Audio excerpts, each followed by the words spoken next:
नमस्कार, म मदन खड्का कर्णाली प्रदेश सभा सचिवालयमा कानुन अधिकृत पदमा कार्यरत छु। ब्यानरमा उल्लेख भए बमोजिम यो कार्यक्रममा उपस्थित हुनुभएका मान्यज्यूहरू, हाम्रा स्रोत व्यक्ति र कर्मचारी सबै साथीहरूलाई हार्दिक स्वागत गर्न चाहन्छु। कर्णाली प्रदेशको महालेखा परीक्षकको चौथो वार्षिक प्रतिवेदन तथा सार्वजनिक लेखा समितिको कार्य सम्पादन सम्बन्धी छलफल कार्यक्रम हुन गइरहेको छ। यो कार्यक्रममा हामीलाई संसद सहयोग परियोजना संयुक्त राष्ट्रसङ्घीय विकास कार्यक्रमको महत्त्वपूर्ण सहयोग रहेको छ भने यो कार्यक्रमको आयोजक कर्णाली प्रदेश सभाको सार्वजनिक लेखा समिति रहेको छ र आजको यो कार्यक्रमलाई जतिसक्दो छोटो र प्रभावकारी रूपमा सम्पन्न गर्न हामी जमर्को गरिरहेका छौँ। यसका लागि म कार्यक्रमलाई औपचारिकता प्रदान गर्न चाहन्छु र आजको यो महत्त्वपूर्ण कार्यक्रममा अध्यक्षताको आसन ग्रहण गरिदिनु हुनका निमित्त कर्णाली प्रदेशको सार्वजनिक लेखा समितिका मान्य सभापति करवीर शाहीज्यूलाई हार्दिक अनुरोध गर्दछु। सभापतिको आज्ञाले अब म आजको यो कार्यक्रममा उपस्थित हुनुभएका मान्य सदस्यहरूलाई आसन ग्रहणको लागि हार्दिक अनुरोध गर्छु र यस क्रममा सामाजिक विकास समितिका सभापति मान्य देवी ओलीज्यूलाई आसन ग्रहणको लागि हार्दिक अनुरोध छ र त्यस्तै गरी सार्वजनिक लेखा समितिका मान्य गुलाबजङ शाहज्यूलाई पनि आसन ग्रहणको लागि हार्दिक अनुरोध छ। त्यस्तै गरी अर्थ तथा प्राकृतिक स्रोत समितिका मान्य अमृता शाहीज्यूलाई पनि हार्दिक अनुरोध गर्छु आसन ग्रहणको लागि र आजको यो हाम्रो कार्यक्रममा स्रोत व्यक्तिको रूपमा पाल्नुभएका पूर्व उपमहालेखा परीक्षक बाबुराम गौतमज्यूलाई अतिथिको रूपमा आसन ग्रहणको लागि हार्दिक अनुरोध छ। ग्रहणसँगै हामीले यहाँ उपस्थित हुनुभएका सबै कर्मचारीहरू र उपस्थित व्यक्तित्वहरूको छोटो परिचय कार्यक्रम राखेका छौँ र त्यसपछि स्रोत व्यक्तिले आजको यो छलफल कार्यक्रमलाई आफ्ना दुईवटा प्रस्तुतिहरू यहाँ राखिदिनु हुनेछ र त्यसपछिको समयमा खुल्ला छलफल रहने र अन्तिममा आजको यो कार्यक्रमका अध्यक्ष एवं सार्वजनिक लेखा समितिका सभापतिज्यूले समापन मन्तव्यसहित आजको यो कार्यक्रमलाई बिट मार्ने आयोजकको तर्फबाट कार्यतालिका तय भएको छ। यसअनुसार अबको समयमा म यो परिचय कार्यलाई अगाडि बढाउन चाहन्छु र मैले अघि पनि भने म सुरुमा मैबाटै सुरु गरेँ। फेरि पनि नमस्कार छ। म मदन खड्का, स्थायी ठेगाना मुसिकोट 2 रुकुम पश्चिम, हाल कर्णाली प्रदेश सभा सचिवालयमा कानुन अधिकृत पदमा कार्यरत छु र प्रदेश मामिला समितिको समिति सचिवको रूपमा पनि कार्यरत छु। धन्यवाद।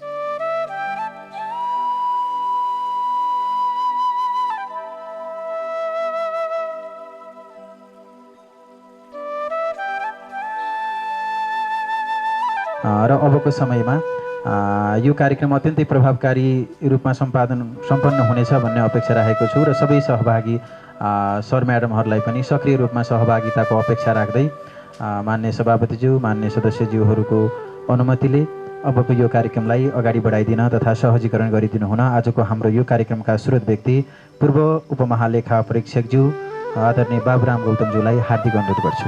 नमस्कार सबैमा। कर्णाली प्रदेश सभा सार्वजनिक लेखा समितिका मान्य सभापतिज्यू, सामाजिक समितिका सभापतिज्यू, सार्वजनिक लेखा समितिका मान्य सदस्यज्यूहरू र उपस्थित प्रदेश सभा सचिवालय, सार्वजनिक लेखा समिति सचिवालयका कर्मचारी र UNDP PSP संसद सहयोग कार्यक्रमका हाम्रो क्यारिना श्रेष्ठ म्याम र उपस्थित सम्पूर्णमा हार्दिक नमस्कार। यो आजको हाम्रो छलफलमा मैले दुईटा चिज राख्नेछु, दुईटा विषयहरूमा हामी छलफल गर्नेछौँ। एउटा महालेखा परीक्षकले यो असारको 29 गते प्रदेश प्रमुख समक्ष महालेखा परीक्षकको वार्षिक प्रतिवेदन 2079 प्रदेश सभा समक्ष प्रदेश प्रमुखज्यूलाई पेश गरिनु भएको छ। त्यो प्रतिवेदनमा के व्यवस्था छ, प्रतिवेदनले के कुरा औँल्याएको छ भन्ने विषयमा अलिकति कुराहरू हाइलाइटको रूपमा मैले राख्नेछु। भनेको प्रदेश सभामा यो कर्णाली प्रदेशको आर्थिक कारोबार कर्णाली प्रदेशको आम्दानी खर्चको आर्थिक वर्ष 77-78 को हिसाब किताब जाँच परीक्षण विश्लेषण गरेर महालेखा परीक्षकले रिपोर्ट पेश गरेको छ। त्यो रिपोर्ट महालेखा परीक्षकले तयार गरेको प्रतिवेदन, महालेखा परीक्षकको त्यो प्रतिवेदन प्रदेश प्रमुखज्यूलाई पेश गरेपछि प्रदेश प्रमुखज्यूले मुख्यमन्त्री मार्फत प्रदेश सभामा पेश गर्ने, प्रदेश सभाबाट सार्वजनिक लेखा समितिमा छलफल हुने र सार्वजनिक लेखा समितिमा छलफल गर्ने प्रबन्ध हो, व्यवस्था हो। हाम्रो कानुनी व्यवस्था त्यो रहेको छ र त्यसै अन्तर्गत रिपोर्ट पेश भइसकेको छ तर प्रदेश सभामा गइसकेको छैन जस्तो लागेको छ। अब त्यो लेखा समितिमा आइसकेको छ मान्यज्यूहरू र छलफल हुनै बाँकी छ र योभन्दा अगाडिका प्रतिवेदनहरूमा पनि छलफल प्रारम्भ भएको छ। टुङ्गिएर त्यो प्रतिवेदन प्रदेश सभामा गएको अवस्था चाहिँ छैन भन्ने मैले थाहा पाएँ। प्रदेश सभाले लेखा समितिको प्रतिवेदन पेश जुन प्रदेश सभामा नगएसम्म त्यो काम टुङ्गिँदैन अथवा त्यो प्रतिवेदनको काम टुङ्गिँदैन। र यहाँनिर हामीले दुईटा कुरा भने मैले, एउटा महालेखा परीक्षकको प्रतिवेदनको कुरा र अर्को चाहिँ त्यसलाई लेखा समितिले, सार्वजनिक लेखा समितिले कसरी छलफल गर्नुपर्छ, त्यो भित्र के विषयहरू छ र त्यसलाई कसरी व्यवस्थित रूपमा छलफल गर्यो भने हाम्रो प्रदेशको आर्थिक कारोबारमा जवाफदेहिता, पारदर्शिता प्रवर्धन गर्नको लागि, आर्थिक अनुशासन कायम गर्नका लागि लेखा समितिले काम गर्ने हो।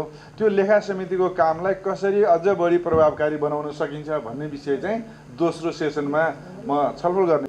पहिला त यो सरकारी लेखा परीक्षण भन्छन् के हो, म एकदम छोटकरीमा बताउँछु। त्यसपछि महालेखा परीक्षकको कार्यालय भन्ने छ, त्यसले त्यो कहाँ छ, के गर्छ, त्यसको जिम्मेवारी के हो, कानुनत त्यसले के गर्छ, त्यो विषयमा कुरा गर्छु। त्यसपछि महालेखा परीक्षकको प्रतिवेदन 2079, पहिले अघि चित्र पनि अगाडि देखाएँ, त्यो प्रतिवेदनमा के विषयहरू छन् त भन्दा यो लेखा परीक्षण गरिएका निकायहरू कति छन्, लेखा परीक्षणबाट देखिएका प्रमुख बेहोराहरू के हुन्, अथवा हामीले बेरुजु भन्छौँ अथवा कैफियत भन्छौँ, आर्थिक कारोबार गर्दा कानुन विधि रीति थिति नमिलाइकन नपुर्याइकन गरेका खर्चलाई बेरुजु भन्छौँ, बेरुजु के कस्ता छन्। त्यसपछि गएर प्रमुख बेहोराहरू के हुन् र हिजो अस्तिका बेहोराहरू अथवा पहिलाका प्रतिवेदनमा का बेहोराहरूको सन्दर्भमा महालेखा परीक्षकको प्रतिवेदनमा के बेहोरा राखिएको छ भन्ने विषयमा कुरा गर्छु र अर्को के चिज हुनपर्छ, महालेखा परीक्षकले के गर्नलाई सुझाव दिएको छ, त्यो सुझावका कुराहरू पनि म यहाँ राख्छु मान्यज्यूहरू। एउटा यो सङ्घ प्रदेश स्थानीय तह सरकार सञ्चालन गर्नका लागि पैसा चाहिन्छ।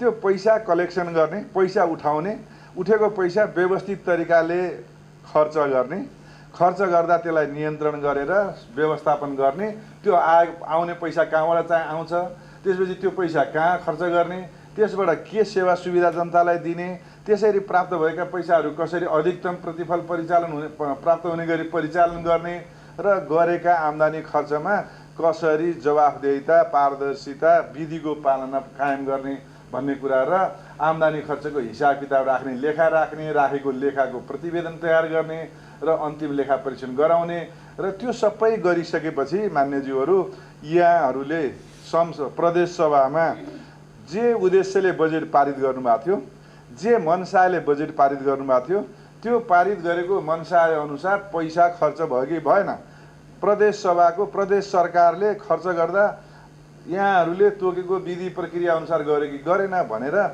फेरि जाँच्ने, फेरि सुन्ने, फेरि चाहिँ त्यसलाई अनुगमन निगरानी गर्ने काम चाहिँ संसदीय निगरानी, विधायकी निगरानी भन्छन्, त्यो चाहिँ सार्वजनिक लेखा समितिले गर्छ, संसदको प्रदेश सभाले गर्छ, सङ्घीय संसदको लेखा समितिले गर्छ र यो समग्र प्रक्रियामा लेखा समितिको महत्त्वपूर्ण भूमिका रहन्छ। र यो आर्थिक कारोबारहरूलाई यहाँहरूलाई टर्मिनोलोजी अथवा विषय शब्द नयाँ लाग्न सक्छ। के हो यो लेखा परीक्षण भनेको? आर्थिक कारोबार भएपछि लेखा राखिन्छ, हिसाब किताब राखिन्छ, त्यसरी राखेको लेखा जाँच्ने, परीक्षण गर्ने, मूल्याङ्कन गर्ने र आफूले देखेका कुराहरूको आधारमा केही विषयहरू छ भने त्यो विषयहरू प्रतिवेदनका माध्यमबाट दिने, त्यसलाई लेखा परीक्षण भनेर भन्छ मान्यज्यूहरू। होइन कानुनको पालना गरेर आर्थिक कारोबार गरेका छ कि छैन, विषयहरू जे संसदले स्वीकृत गरे हो, जे प्रदेश सभाले स्वीकृत गरे हो, त्यो अनुसार खर्च आम्दानी खर्च भयो कि भएन भनेर हेर्ने काम चाहिँ लेखा परीक्षणले गर्छ। र तिनै तहका सरकारको भनेको प्रदेश, सङ्घ, स्थानीय तह सबैको यिनीहरूको चाहिँ विनियोजन राजस्व धरोटी भन्ने यी शीर्षकहरू भए पैसाहरू आम्दानी खर्चको कारोबारको जाँच गर्ने कामलाई सरकारी लेखा परीक्षण भन्छौँ। सरकारी कारोबारको जाँच परीक्षण गर्ने कामलाई सरकारी लेखा परीक्षण र सरकारको लेखा परीक्षण दुई किसिममा हुन्छ। एउटा आन्तरिक लेखा परीक्षण हुन्छ, प्रदेशको सन्दर्भमा प्रदेश कोष तथा लेखा नियन्त्रक प्रदेश लेखा नियन्त्रक कार्यालय, सङ्घीय लेखा नियन्त्रक कार्यालय र स्थानीय तहको हकमा महालेखा परीक्षकको कार्यालयले अथवा चाहिँ कुनै स्थानीय तहमा आफ्नै शाखाबाट लेखा परीक्षण हुन्छ भने त्यसलाई आन्तरिक लेखा परीक्षण भन्छ भने महालेखा परीक्षकले अन्तिम लेखा परीक्षण गरेर संवैधानिक रूपमा स्वतन्त्र निकायबाट लेखा परीक्षण भएर प्रतिवेदन आउँछ। त्यो गर्नका लागि अन्तिम लेखा परीक्षण गर्नको लागि नेपालको संविधान 2072 लेखा परीक्षण ऐन यिनीहरूले महालेखा परीक्षकलाई जिम्मेवारी दिएको छ। त्यो यहाँहरूलाई जानकारी नै छ र त्यसरी दिएको जिम्मेवारी अनुसार महालेखा परीक्षकले प्रतिवेदन तयार गर्छ र महालेखा परीक्षकले सबै तहका सबै सरकारी कार्यालयहरूको लेखा परीक्षण गर्छ, जाँच गर्छ, हिसाब परीक्षण गर्छ र त्यसका साथसाथै सबै सङ्गठित संस्था भनेको सरकारको स्वामित्वका संस्थानहरू, जस्तै हामीले आयल निगम भन्ने सुनेका छौँ, वायु सेवा निगम भन्छौँ सुनेका छौँ, त्यस्तै गरेर क्यान भन्ने सुनेका छौँ, खाद्य संस्थान खाद्य निगम भन्ने सुनेका छौँ। यी सबै कम्पनीहरूको लेखा परीक्षण महालेखा परीक्षकले गर्छ र सरकारको सबै हिसाब किताब राख्ने लेखाको ढाँचा पनि महालेखा परीक्षकले स्वीकृत गर्नुपर्ने संविधानको व्यवस्था छ र लेखा पालनका सन्दर्भमा लेखा राख्ने सन्दर्भमा कुनै विषयमा निर्देशन पनि दिन सक्छ र धारा 293 बमोजिम सम्मान्य राष्ट्रपति समक्ष वार्षिक प्रतिवेदन सङ्घको र प्रदेशको काम कारबाहीका सम्बन्धमा माननीय प्रदेश प्रमुख समक्ष प्रतिवेदन पेश गर्ने व्यवस्था संविधानले गरेको छ, कानुनले गरेको छ। त्यो अनुसार महालेखा परीक्षकले प्रतिवेदन पेश गर्छ। यो किन अडिट गर्छ होला अथवा महालेखा परीक्षकले किन जाँच्नुपर्ने होला भन्दा त्यो बनेको प्रदेशको हिसाब किताब ठिक छ कि छैन, प्रदेशको हिसाब किताब सही हो कि होइन भनेर जाँच्नका लागि र सरकारको समग्र ट्रेजरी सरकारको एउटा जुन ढुकुटी भन्छौँ हामी, त्यो ढुकुटी ठिक हो कि होइन, त्यसमा सबै आम्दानी खर्चहरू आयो कि आएन भनेर जाँच्नका लागि र सरकारको सम्पत्ति सरकारका स्रोत साधनहरू दुरुपयोग भएको छैन भन्ने कुरा सुनिश्चित गर्नका लागि पनि महालेखा परीक्षकले लेखा परीक्षण गर्छ। त्यस्तै गरेर स्वीकृत कार्यक्रम भनेको संसदले स्वीकृत गरेको कार्यक्रम अनुसार लक्ष्य अनुसार खर्च भयो कि भएन, सार्वजनिक निकायले तोके बमोजिम विकास निर्माण सेवा प्रवाहको काम गर्यो कि गरेन, आर्थिक कारोबार गर्दा कमसेकम मितव्ययी रूपमा कम खर्च गर्ने गरी र स्रोत साधनको दक्षतापूर्वक उपयोग गर्ने गरी र गरेको खर्च प्रभावकारी हुने गरी खर्च गरे हो कि होइन, जवाफदेहिता वहन गरे कि गरेन र पछिल्लोचोटि त यो कोभिड-19 विश्वव्यापी महामारी आयो, त्यो विश्वव्यापी महामारीका सन्दर्भमा गर्नुपर्ने कामहरू सरकारले राज्यले सरकारका निकायहरूले जुन हिसाबले गर्नुपर्थ्यो गरे कि गरेन भनेर जाँच्नका लागि महालेखा परीक्षकले लेखा परीक्षण गर्यो। के आधारमा गर्छ भन्दा यति व्यवस्थाहरू छन्, अडिटिङ स्ट्यान्डर्डहरू छ, अन्तर्राष्ट्रिय अभ्यासहरू छ, नेपालको संविधानले कसरी अडिट गर्नु भनेको छ, त्यस्तै लेखा परीक्षण ऐन छ, आर्थिक कार्यविधि तथा वित्तीय उत्तरदायित्व ऐन, प्रदेश आर्थिक कार्यविधि ऐन, लेखा परीक्षण निर्देशिका, मार्गदर्शन, धेरै चिजहरू छन्। यिनको आधारमा लेखा परीक्षण गरेर दिन्छ। 4 वटा किसिमका लेखा परीक्षण गर्छ। यसमा खास गरेर पालना भनेको लेखाको तोकेको ढाँचामा राखेर हिसाब किताब ठिक गरेको छ कि छैन भन्ने भयो। अर्को आर्थिक कारोबारबाट तयार भएको हिसाब सत्य र यथार्थ छ कि छैन भने दोस्रो चिज जाँच्छ भने अर्को चाहिँ प्रभाव कार्यमूलक लेखा परीक्षण गर्छ। त्यसलाई मितव्ययिता, कार्यदक्षता, प्रभावकारिता अघि पनि देखाएँ मैले। अर्को चाहिँ सबै कुरा ठिकठाक हो, आम्दानी खर्च गरेको, तर कुनै खर्च नगरेको भए पनि हुन्थ्यो, औचित्यपूर्ण भयो कि भएन, खर्च गर्दाखेरि उचित तरिकाले गरे कि गरेन, तपाईँले त्यो पैसा राज्यले सरकारका निकायहरूले खर्च गर्दाखेरि स्रोत साधनको उपयोग गर्दाखेरि त्यो खर्च त्यो पैसा विवेक पुर्यायो कि पुर्याएन भनेर पनि हेरिन्छ। त्यसलाई औचित्यको आधारमा ठिक छ कि छैन भनेर भनिन्छ। जस्तै ठेक्का पट्टा पनि गरेको छ, सबै प्रक्रिया पुर्यायो, तर त्यो खर्च नगरेको पनि हुन्थ्यो अथवा त्यसले खासै उपलब्धि नदिने ठाउँमा किन खर्च गरेको भन्ने आयो भने औचित्यको आधारमा खर्च गर्ने लेखा परीक्षण गर्ने भन्छ। अर्को चाहिँ विशेष लेखा परीक्षण भनेको अरू विभिन्न विषयहरू, वातावरणीय लेखा परीक्षण भन्छ, सूचना प्रविधि भन्छ, कोभिड-19 दिगो विकास, यस्ता विभिन्न विषयहरूको लेखा परीक्षण गर्छ। के प्रक्रियाबाट गर्छ होला भन्दा यो सिधै एकैचोटि लेखा परीक्षण गर्न आउँदैन। मान्यज्यूहरू आउँदाखेरि पहिला योजना बनाउँछ, माथि त्यो निकायको बारेमा जानकारी भन्ने छ येल्लोमा, त्यो निकायको बारेमा जानकारी भनेको जस्तो कर्णाली प्रदेशको भौतिक पूर्वाधार मन्त्रालयको लेखा परीक्षण गर्न आउँदाखेरि पहिला त्यो विषय त्यो निकायको बारेमा जानकारी लिन्छ, महालेखा परीक्षकले सूचना लिन्छ कसरी विभिन्न स्रोतहरूबाट, त्यो लिएको सूचनाको आधारमा कहिले अडिट गर्ने, कसरी अडिट गर्ने भन्ने बनाउँछ र त्यो आधारमा प्रमाणहरू सङ्कलन गर्न आउँछ र आएपछि हेरेको विषयहरूलाई प्रतिवेदन बनाउँछ। प्रतिवेदन बनाउँदाखेरि एउटा रिपोर्ट यहीँ दिन्छ, त्यसपछि त्यसमा जवाफ लिएपछि अन्तिम बन्छ र त्यसबाट मुख्य ब्यौराहरू निकालेर वार्षिक प्रतिवेदन बन्छ। त्यो वार्षिक प्रतिवेदन प्रदेश प्रमुखकोमा आउँछ, त्यस्तै गरेर सङ्घकोमा राष्ट्रपतिजीकोमा जान्छ। त्यस्तै गरेर गुणस्तर समीक्षा हुन्छ, भनेको भनेअनुसार यो योजनामा भनेअनुसार काम भयो कि भएन, र अर्को चाहिँ सम्परीक्षण भन्छ, अनुगमन भन्छ। त्यो भनेको चाहिँ यो वर्षको रिपोर्टमा लेखेका ब्यौराहरू फर्च्योर भएपछि अथवा त्यसमा कारबाही गरेपछि, त्यसमा सुधार गरेपछि फेरि लेखा परीक्षकलाई देखाउने व्यवस्था हुन्छ, त्यसलाई सम्परीक्षण भन्छ। र त्यसमा जस्तै कहिलेकाहीँ प्रदेश लेखा समितिले सार्वजनिक लेखा समितिले दिएका निर्देशनहरूको आधारमा, सार्वजनिक लेखा समितिले भनेका कारबाहीका आधारमा पनि बेरोजुहरू फर्च्योर हुन्छ। त्यसरी फर्च्योर भए पनि त्यो चिज चाहिँ फेरि महालेखा परीक्षकले हेरेर, त्यो अडिटरले हेरेर त्यसपछि आफ्नो राय दिन्छ, त्यसलाई सम्परीक्षण अनुगमन भन्छ र त्यसको आधारमा फेरि अर्को सालको निकायको जानकारी लिन्छ। यो व्यवस्था, यो प्रक्रिया अन्तर्गत महालेखा परीक्षकले अडिट गर्छ। र अब अघि भने त्यो प्रतिवेदन बन्छ। प्रतिवेदन बन्दा यी प्रक्रियाहरूबाट बन्छ भनेको सबैभन्दा पहिला प्रतिवेदन त्यहाँ आएर कार्यालयमा जाँचिसकेपछि केही मस्यौदा प्रतिवेदन बनाउँछ, एउटा देखेका मुख्य ब्यौराहरू राखेर, र त्यसको आधारमा सम्बन्धित कार्यालय, सम्बन्धित आयोजना, सम्बन्धित मन्त्रालयको जिम्मेवार व्यक्तिहरूसँग छलफल गर्छ। त्यो छलफलको क्रममा प्रमाण कागजात जब केही प्रतिक्रियाहरू छ भने त्यसको आधारमा हेरेर प्रारम्भिक प्रतिवेदन जारी गर्छ र त्यो प्रारम्भिक प्रतिवेदनमा 35 दिनभित्र सम्बन्धित कार्यालयले जवाफ दिनुपर्छ महालेखा परीक्षकलाई या लेखा परीक्षकलाई। त्यो जवाफ प्राप्त भइसकेपछि अन्तिम प्रतिवेदन बन्छ र त्यो अन्तिम प्रतिवेदनबाट देखिएका मुख्य ब्यौराहरू, जस्तो अहिले मन्त्रालय प्रदेशको कर्णाली प्रदेशको प्रतिवेदन बन्दा विभिन्न मन्त्रालयहरूबाट धेरैवटा विषयहरू आउँछ। त्यहाँ आएका मध्ये एकदम छानेका विषयहरू मात्रै प्रतिवेदनमा समावेश गरेका हुन्छ र वार्षिक प्रतिवेदनमा के कुराहरू समावेश भएको हुन्छ भन्दा महालेखा परीक्षकले लेखा परीक्षण गरेका कार्यालयहरू के हो, कुन कार्यालयहरूको लेखा परीक्षण गर्यो त्यसको विवरण हुन्छ। लेखा परीक्षणमा देखाएको बेरुजु कति छ, के छ भन्ने कुरा हुन्छ। त्यसपछि लेखा परीक्षण ब्यौराको कार्यान्वयन भनेको हिजो हामीले महालेखा परीक्षकले उठाएका ब्यौराहरू कति फर्च्योर भए, के भएछ, के कारबाही भयो, लेखा समितिमा के कारबाही भएछ, त्यो विषयमा छलफल हुन्छ। त्यो खण्ड राखेको छ र अब के गर्नुपर्छ भन्ने विषय सुधारको लागि सुझाव भनेर दिएको हुन्छ। यति खण्डहरू समावेश गरेर महालेखा परीक्षकको प्रतिवेदन बनेको हुन्छ। मान्यज्यूहरू, प्रदेश प्रमुखज्यू, प्रदेश प्रमुख कार्यालय कर्णाली प्रदेश, वीरेन्द्रनगर सुर्खेत, नेपालको संविधानको धारा 241 बमोजिम कर्णाली प्रदेशको आर्थिक वर्ष 77-78 को लेखा परीक्षण सम्पन्न गरी धारा 294 उपधारा 3 बमोजिम वार्षिक प्रतिवेदन पेश गरेको छु भनेर महालेखा परीक्षकले यो प्रतिवेदन हाम्रो यहाँ प्रदेश प्रमुखज्यूलाई पेश गर्ने।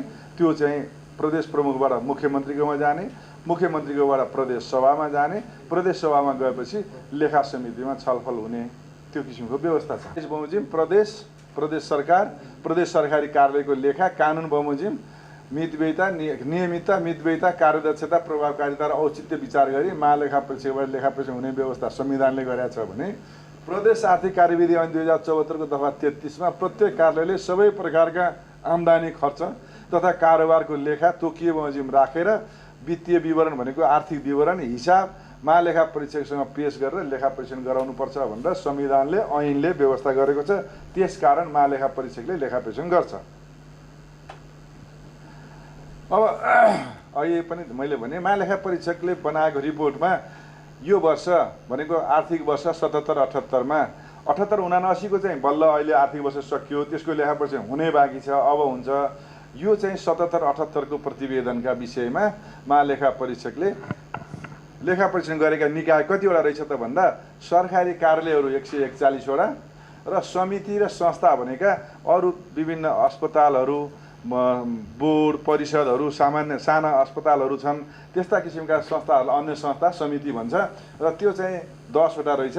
जम्मा 151 वटा कार्यालयको लेखा परीक्षण गरेर कति पैसाको अडिट गरेछ भन्दा 31 अर्ब 8 करोड 90 लाख 36 हजार टोटल लेखा परीक्षण गरेको अङ्क चाहिँ 31 अर्ब 8 करोडको लेखा परीक्षण गरेछ र लेखा परीक्षण गरेका निकाय चाहिँ 151 वटा रहेछन्।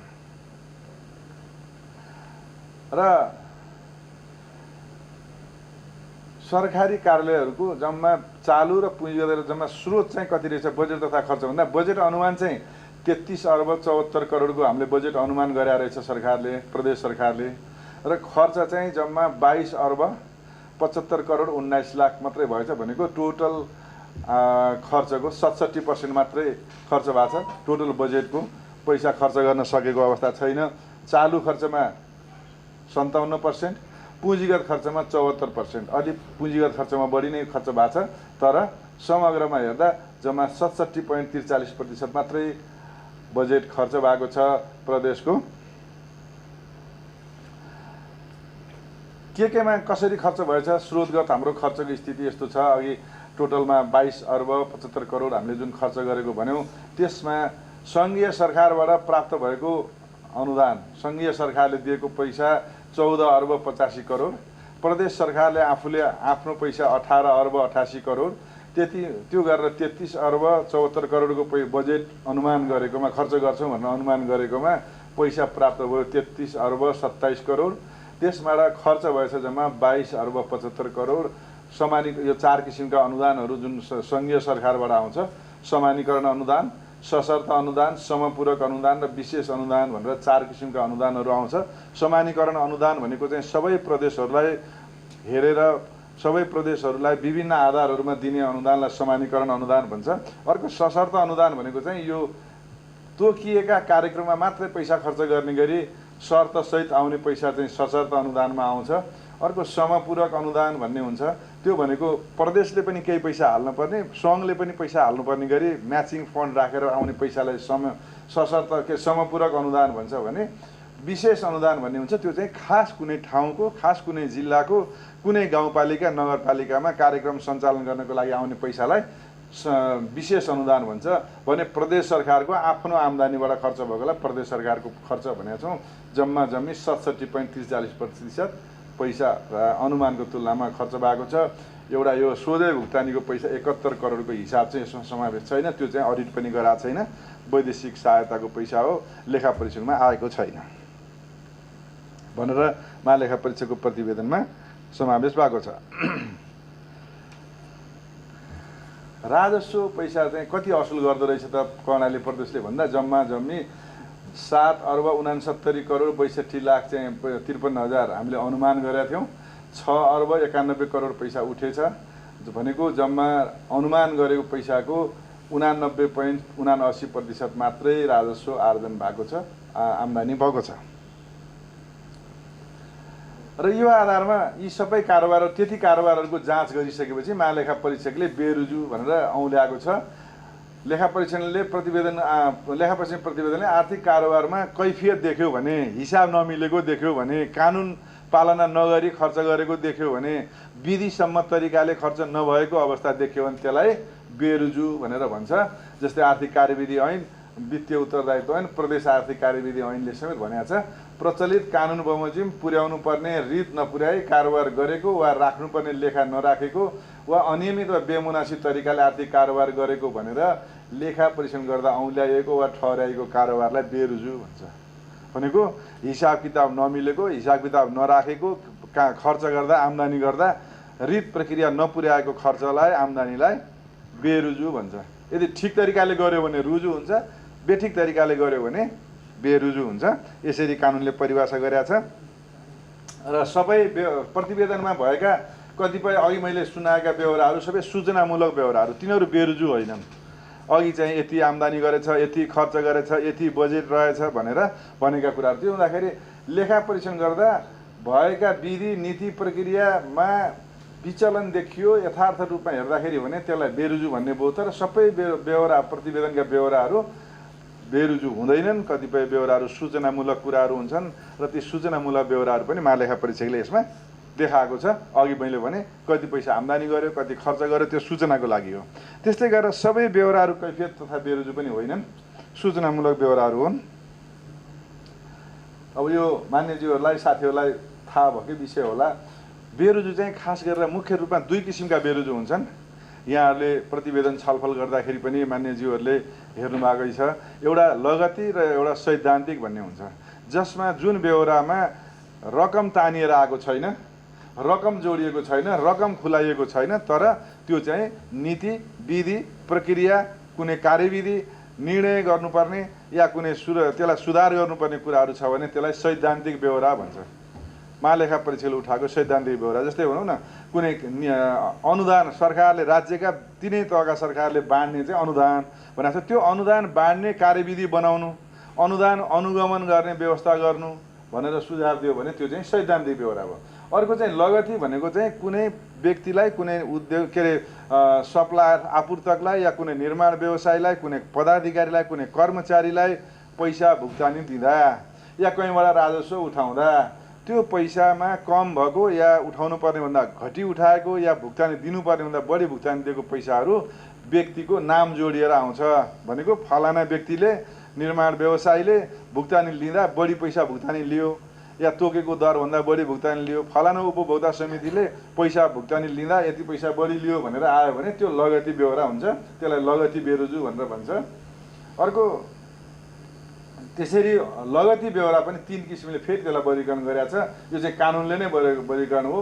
त्यो लगती बेरोजु चाहिँ एउटा असुल उपर गर्नुपर्ने भनेको त्यो सम्बन्धित कर्मचारीले, सम्बन्धित निर्माण व्यवसायीले, सम्बन्धित ठेकेदारले भनौँ या सप्लायर्सले पैसै फिर्ता गर्नुपर्ने। जस्तै कहिलेकाहीँ भनौँ न, मान्यज्यूहरूको कुनै जिल्ला भ्रमण छ या कुनै कर्मचारी साथीको जिल्ला भ्रमण छ, जिल्ला भ्रमण 7 दिनको लागि भएको थियो, पैसा भुक्तानी गर्नुपर्ने 7 दिनको पैसा झुक्किएर अथवा विभिन्न जोड जम्मा फरक परेर 10 दिनको पैसा गयो भने त्यो 3 दिनको पैसा असुल गर्नुपर्ने भनेर नाम टाँगिएर आयो भने त्यसलाई असुल उपर गर्नुपर्ने बेहोरा भनेर भन्छौँ।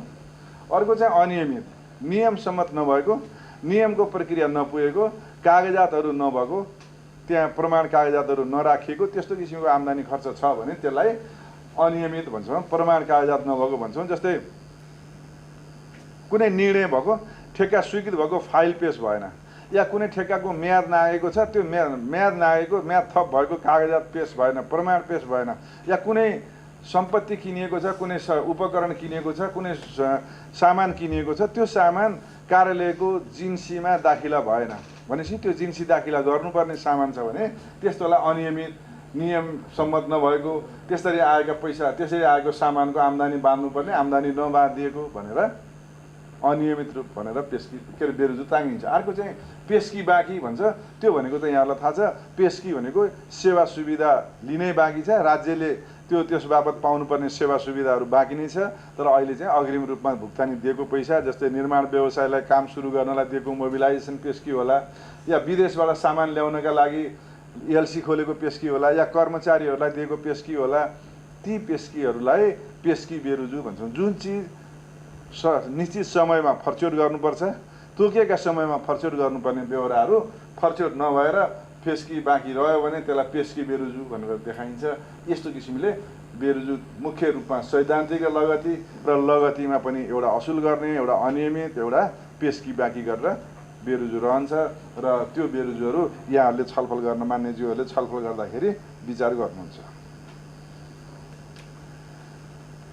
अब कर्णाली प्रदेशको हाम्रो बेरोजु चाहिँ के रहेछ त, पछिल्लो वर्ष आर्थिक वर्षको बेरोजु कस्तो रहेछ भन्दा यस्तो देखिन्छ मान्यज्यूहरू। असुल गर्नुपर्ने पैसा अथवा जम्मा बेरोजु चाहिँ 1,60,18,09,000 यो वर्षको टोटल बेरोजु, टोटल रकम सरकारका आर्थिक कारोबारमा गलत तरिकाले कारोबार गरेका, कैफियत देखिएको, हिसाब किताब नमिलेको पैसा चाहिँ 1,60,18,09,000 र त्यसमध्येमा असुल गर्नुपर्ने भन्ने पैसा छ त्यो चाहिँ 15,28,80,000 विभिन्न निर्माण व्यवसायी आपूर्तकदेखि लिएर त्यसपछि उपभोक्ता समितिहरूलाई भुक्तानी दिँदा बढी भुक्तानी दिएको, अनुदान दिँदा दोहोऱ्याइकन तेह्रा एउटै व्यक्तिले लगेको, एउटै काममा अनुदानहरू लगेको, कृषिमा, भूमि व्यवस्थामा त्यसरी लगेका पैसाहरू र असुल उपर गर्नुपर्ने भनेर 15,28,80,000 छ, जुन चाहिँ कुल बेरोजुको 9.54% देखिएको छ। त्यस्तै अर्को चाहिँ नियमित गर्नुपर्ने, मैले अघि भने नियमित गर्नुपर्ने भनेको नियमको प्रक्रिया पुर्याउनु पर्ने। यस्तो बेरोजु पनि थुप्रै छ मान्यज्यूहरू। अब यो चाहिँ हजुरहरूले छलफल गर्दा हेर्नुहुनेछ, 1,26,25,01,000 रुपियाँ, 78% बेरोजु चाहिँ नियमित गर्नुपर्ने भनेको कस्तो भन्दा अनियमित भएको, प्रमाण कागजात पेश नभएको, दुईटा खण्डमा त्यसमा छुट्याइएको छ जस्तै अनियमित भएको चाहिँ नियमको प्रक्रिया नागेर अथवा भनौँ न ठेक्कापट्टा गर्दाखेरि के अरे कुनै काम गर्दा खरिद गर्दाखेरि या कुनै निर्माण काम गर्दाखेरि ठेक्कापट्टा गर्नुपर्ने ठेक्कापट्टा नगरेको या उपभोक्ता समितिलाई काम दिँदाखेरि उपभोक्ता समितिले काम सम्पन्न नगरेको उपभोक्ता समितिले काम गर्यो तर तोके अनुसारको गरेन पैसा चाहिँ सबै पैसा लग्यो यस्ता खालका अनियमित भएका त्यस्तै प्रमाण कागजातहरू पेश नभएका भनेको निर्णय भएका बिमा गरेको छ बिमाको इन्सुरेन्सको प्रिमियम छैन त्यस्तै अरू पनि कागजात फाइलहरू पेश भएन म्याद थपका कागजातहरू छैन भने त्यसलाई प्रमाण कागजात पेश नभएको बेहोरा भन्छ र त्यस्तो बेहोरा चाहिँ 1,26,25,01,000 र पेशकी बेहोरा पेशकी बेरुजु 18,64,28,000 यो चाहिँ म्याद नआगेको पेशकी भनेको त्यसको फरछोड गर्नुपर्ने अवधि सकिसकेका छ फरछोड गर्नुपर्ने समयावधि सकिसकेका बेहोराहरू जसलाई निर्माण व्यवसायलाई भनौँ न असार मसान्तसम्म बाटो बनाउनु काम कम्प्लिट गर्नु भनेर पेशकी दिएको त्यो निर्माण व्यवसायले काम पनि कम्प्लिट गरेका छैन पेशकी पनि फरछोड गरेका छैन म्याद चाहिँ सकिसक्यो त्यस्ता बेहोराहरू चाहिँ यो पेशकी बेरुजुमा रहन्छ यस्तो बेहोरा पनि 18,64,28,000 रुपियाँ चाहिँ टोटल बेरुजु देखेको छ यो वर्षको कर्णाली प्रदेशको जसका धेरै भैँसी छन् उसैका गोठाला डिया डाँगर अथवा पाँडा बाछा धेरै हुन्छन् भनेको थियो जसले पैसा धेरै खर्च गर्छ त्यहीँनिर अलि हिसाब गोलमाल पनि हुन्छ त्यहीँनिर प्रक्रिया नमिलेको नै हुन्छ जस्तै यहाँ भौतिक पूर्वाधार मन्त्रालयमा यसले जम्मी खर्च आम्दानी खर्च यसको कति छ भन्दाखेरि 8,69,36,21,00,000 छ यसले पैसा यसको जम्मी बेरुजु नै 12 करोड लेखा परीक्षण अङ्क 8,69,60,00,000 1,26,78,47,40,000 79% बेरुजु चाहिँ एउटा मन्त्रालयको छ टोटल बेरुजुमा भनेको यसले भौतिक पूर्वाधार मन्त्रालयले निर्माण गरेका विभिन्न सडक खानेपानीका कामहरू जति गरेका छ कतिपय काम सम्पन्न भएको छैनन् कतिपय कामहरू अलपत्र स्थितिमा छन् कतिपयमा भुक्तानी दिँदा बढी भुक्तानी दिएका पैसाहरू छन् जस्तो उपभोक्ता समितिलाई पैसा दिएको छ ती पैसाहरू समयमा क्लियर नभएका उपभोक्ता समितिले काम नगरेका कुराहरूदेखि लिएर त्यस्ता बेहोरा धेरै छ त्यस्तै सामाजिक विकास मन्त्रालयमा छ दोस्रो 10.19% त्यसमा पनि 3,34,94,00,000 होइन 3,49,57,08,000 त्यसमा 16,31,71,000 चाहिँ यिनीहरूको बेरुजु छ 10.19%। त्यस्तै उद्योग पर्यटन वन भूमि व्यवस्था आन्तरिक मामिला सबैको गरेर जुन हाम्रो अघि मैले देखाएँ यसमा 1,60,08,05,000 कुल बेरुजु देखिएको छ त्यसमा यी 5वटा मन्त्रालयले यी सबै बेरुजुहरू कभर गरेको छ र सबैभन्दा बढी भौतिक पूर्वाधार अथवा भौतिक पूर्वाधार विकास मन्त्रालयमा रहेको छ।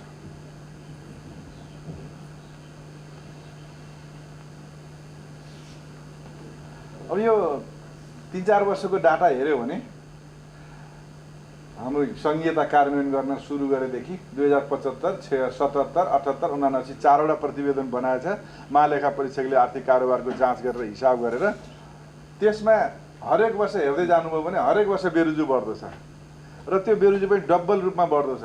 पहिलो वर्ष 0.07 रहेछ त्यो वर्ष खासै आम्दानी खर्च पनि थिएन बेरुजु पनि 1,77,000 मात्रै रहेछ एकदम थोरै होइन त्यो वर्ष अवधि पनि थोरै थियो फागुन चैततिर कहिले प्रदेश सभा बन्यो गठन भयो त्यसपछि आम्दानी खर्च पनि कम थियो।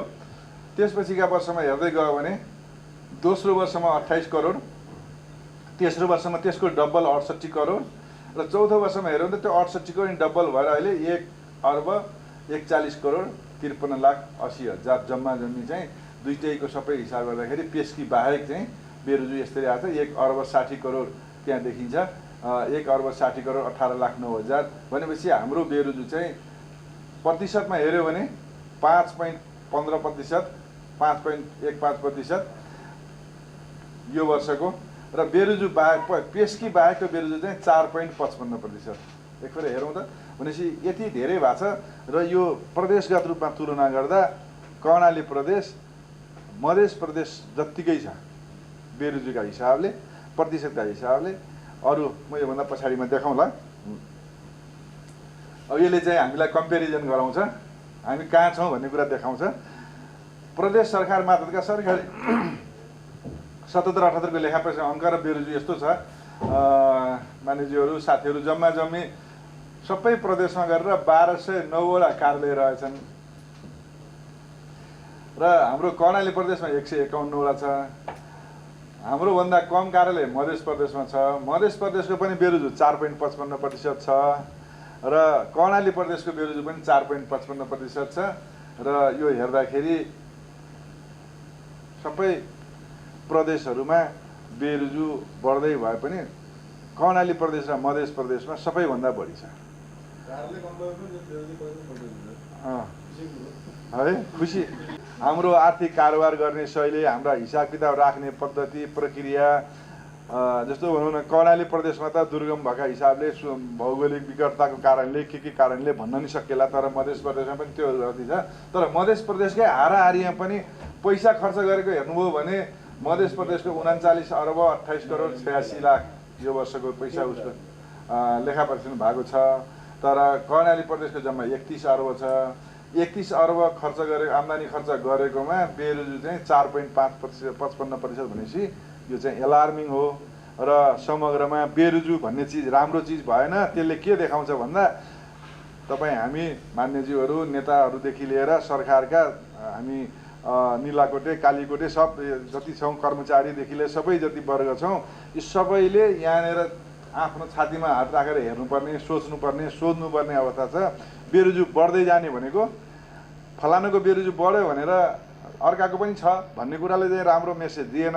यसलाई कम बनाउनका लागि, समयमा कारबाही गर्नको लागि, सरकारका क्रियाकलापलाई पारदर्शी जवाफदेही व्यवस्थित बनाउनका लागि सरकारका निकायहरू, लेखा समिति, मान्यज्यूहरू सबैको उत्तिकै भूमिका र योगदान हुन जरुरी छ। त्यसमा हामी सबै यो प्रणालीभित्र भएका मान्छेहरूले बाहिरबाट बुझ्दा, सर्वसाधारण मान्छेले बुझ्दा, जनताले बुझ्दा चाहिँ यहाँ असुल गर्नुपर्ने अनियमित सैद्धान्तिक यस्तो भन्ने बुझ्दैन।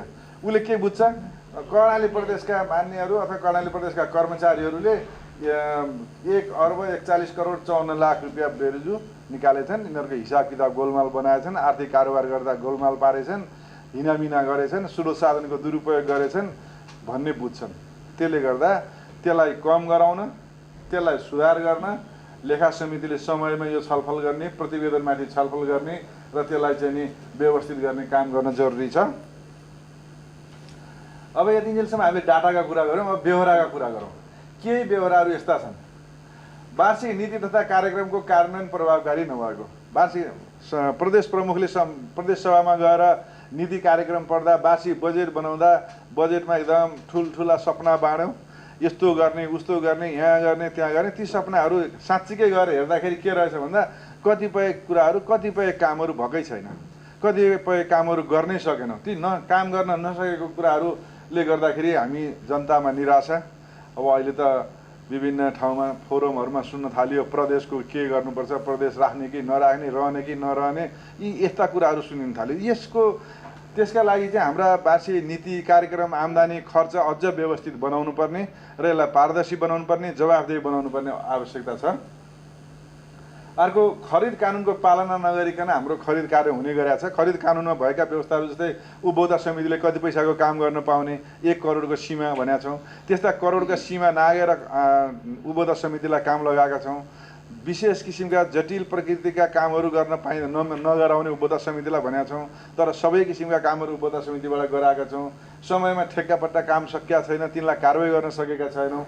त्यस्तै गरेर हाम्रो लेखा परीक्षण बक्यौता अघि भनौँ विभिन्न कार्यालयहरूको हिजो अस्तिदेखि लेखा परीक्षण नगराएको 27 करोड र यो वर्ष 70 करोडभन्दा बढी रकमको वैदेशिक सहायताको लेखा परीक्षण नगराएको अघिको फिगर भने। त्यस्तै गरेर स्वीकृत दरबन्दीमा 1089वटा हाम्रो पदहरू रिक्त रहेका छन्। आर्थिक मामिला मन्त्रालयले सुरुमा बजेट बनाउँदाखेरि 1 अर्ब 21 करोड रुपियाँ त्यत्तिकै अवण्डाको रूपमा तजविजी रूपमा खर्च गर्ने पैसा राख्यो। पछि आफ्नो हिसाबले असार मसान्ततिर गएर विभिन्न निकायलाई पैसा बाँडेर खुटुक तरिकाले निर्णय गरेर खर्च गरेको छ। त्यो चिजहरूमा आगामी दिनमा रोक्नु पर्यो।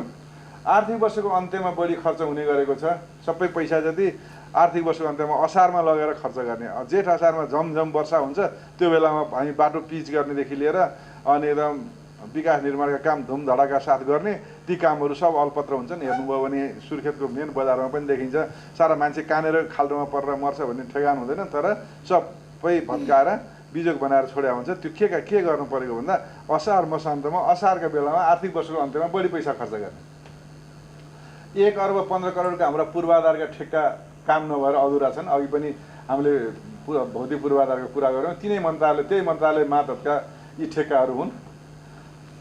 सङ्घ प्रदेश स्थानीय तहबाट उस्तै कार्यक्रम समानान्तर रूपमा सञ्चालन भएको भनेको अहिले सबै पार्टीहरू सबै के अरे सरकारका तिनै तहका सरकारले सङ्घले प्रदेशले स्थानीय तहले काम चाहिँ के गर्ने भन्दा अनुदान बाँड्ने, सबैको काम अनुदान बाँड्ने र हुँदा एउटै पार्टीले एउटै व्यक्तिले एउटै लाभग्राहीले एउटै संस्थाले पटक गरेर अनुदान पाउने र कतिपय त नाफामुखी संस्थाहरू नाफाका उद्देश्यले स्थापना भएका संस्थाहरू सहकारीहरू तिनीहरू पनि अनुदान पाउने, त्यसको अनुगमन पनि नहुने, पैसा कहाँ लगेको किन गरेको खर्च के गरेको थाहा पनि नहुने, अनुदानको नीति नभइकन सामाजिक सेवा अनुदान 1 अर्ब, त्यस्तै व्यवसाय सहायता भनेर पैसा 7 करोड खर्च लेखेको छ।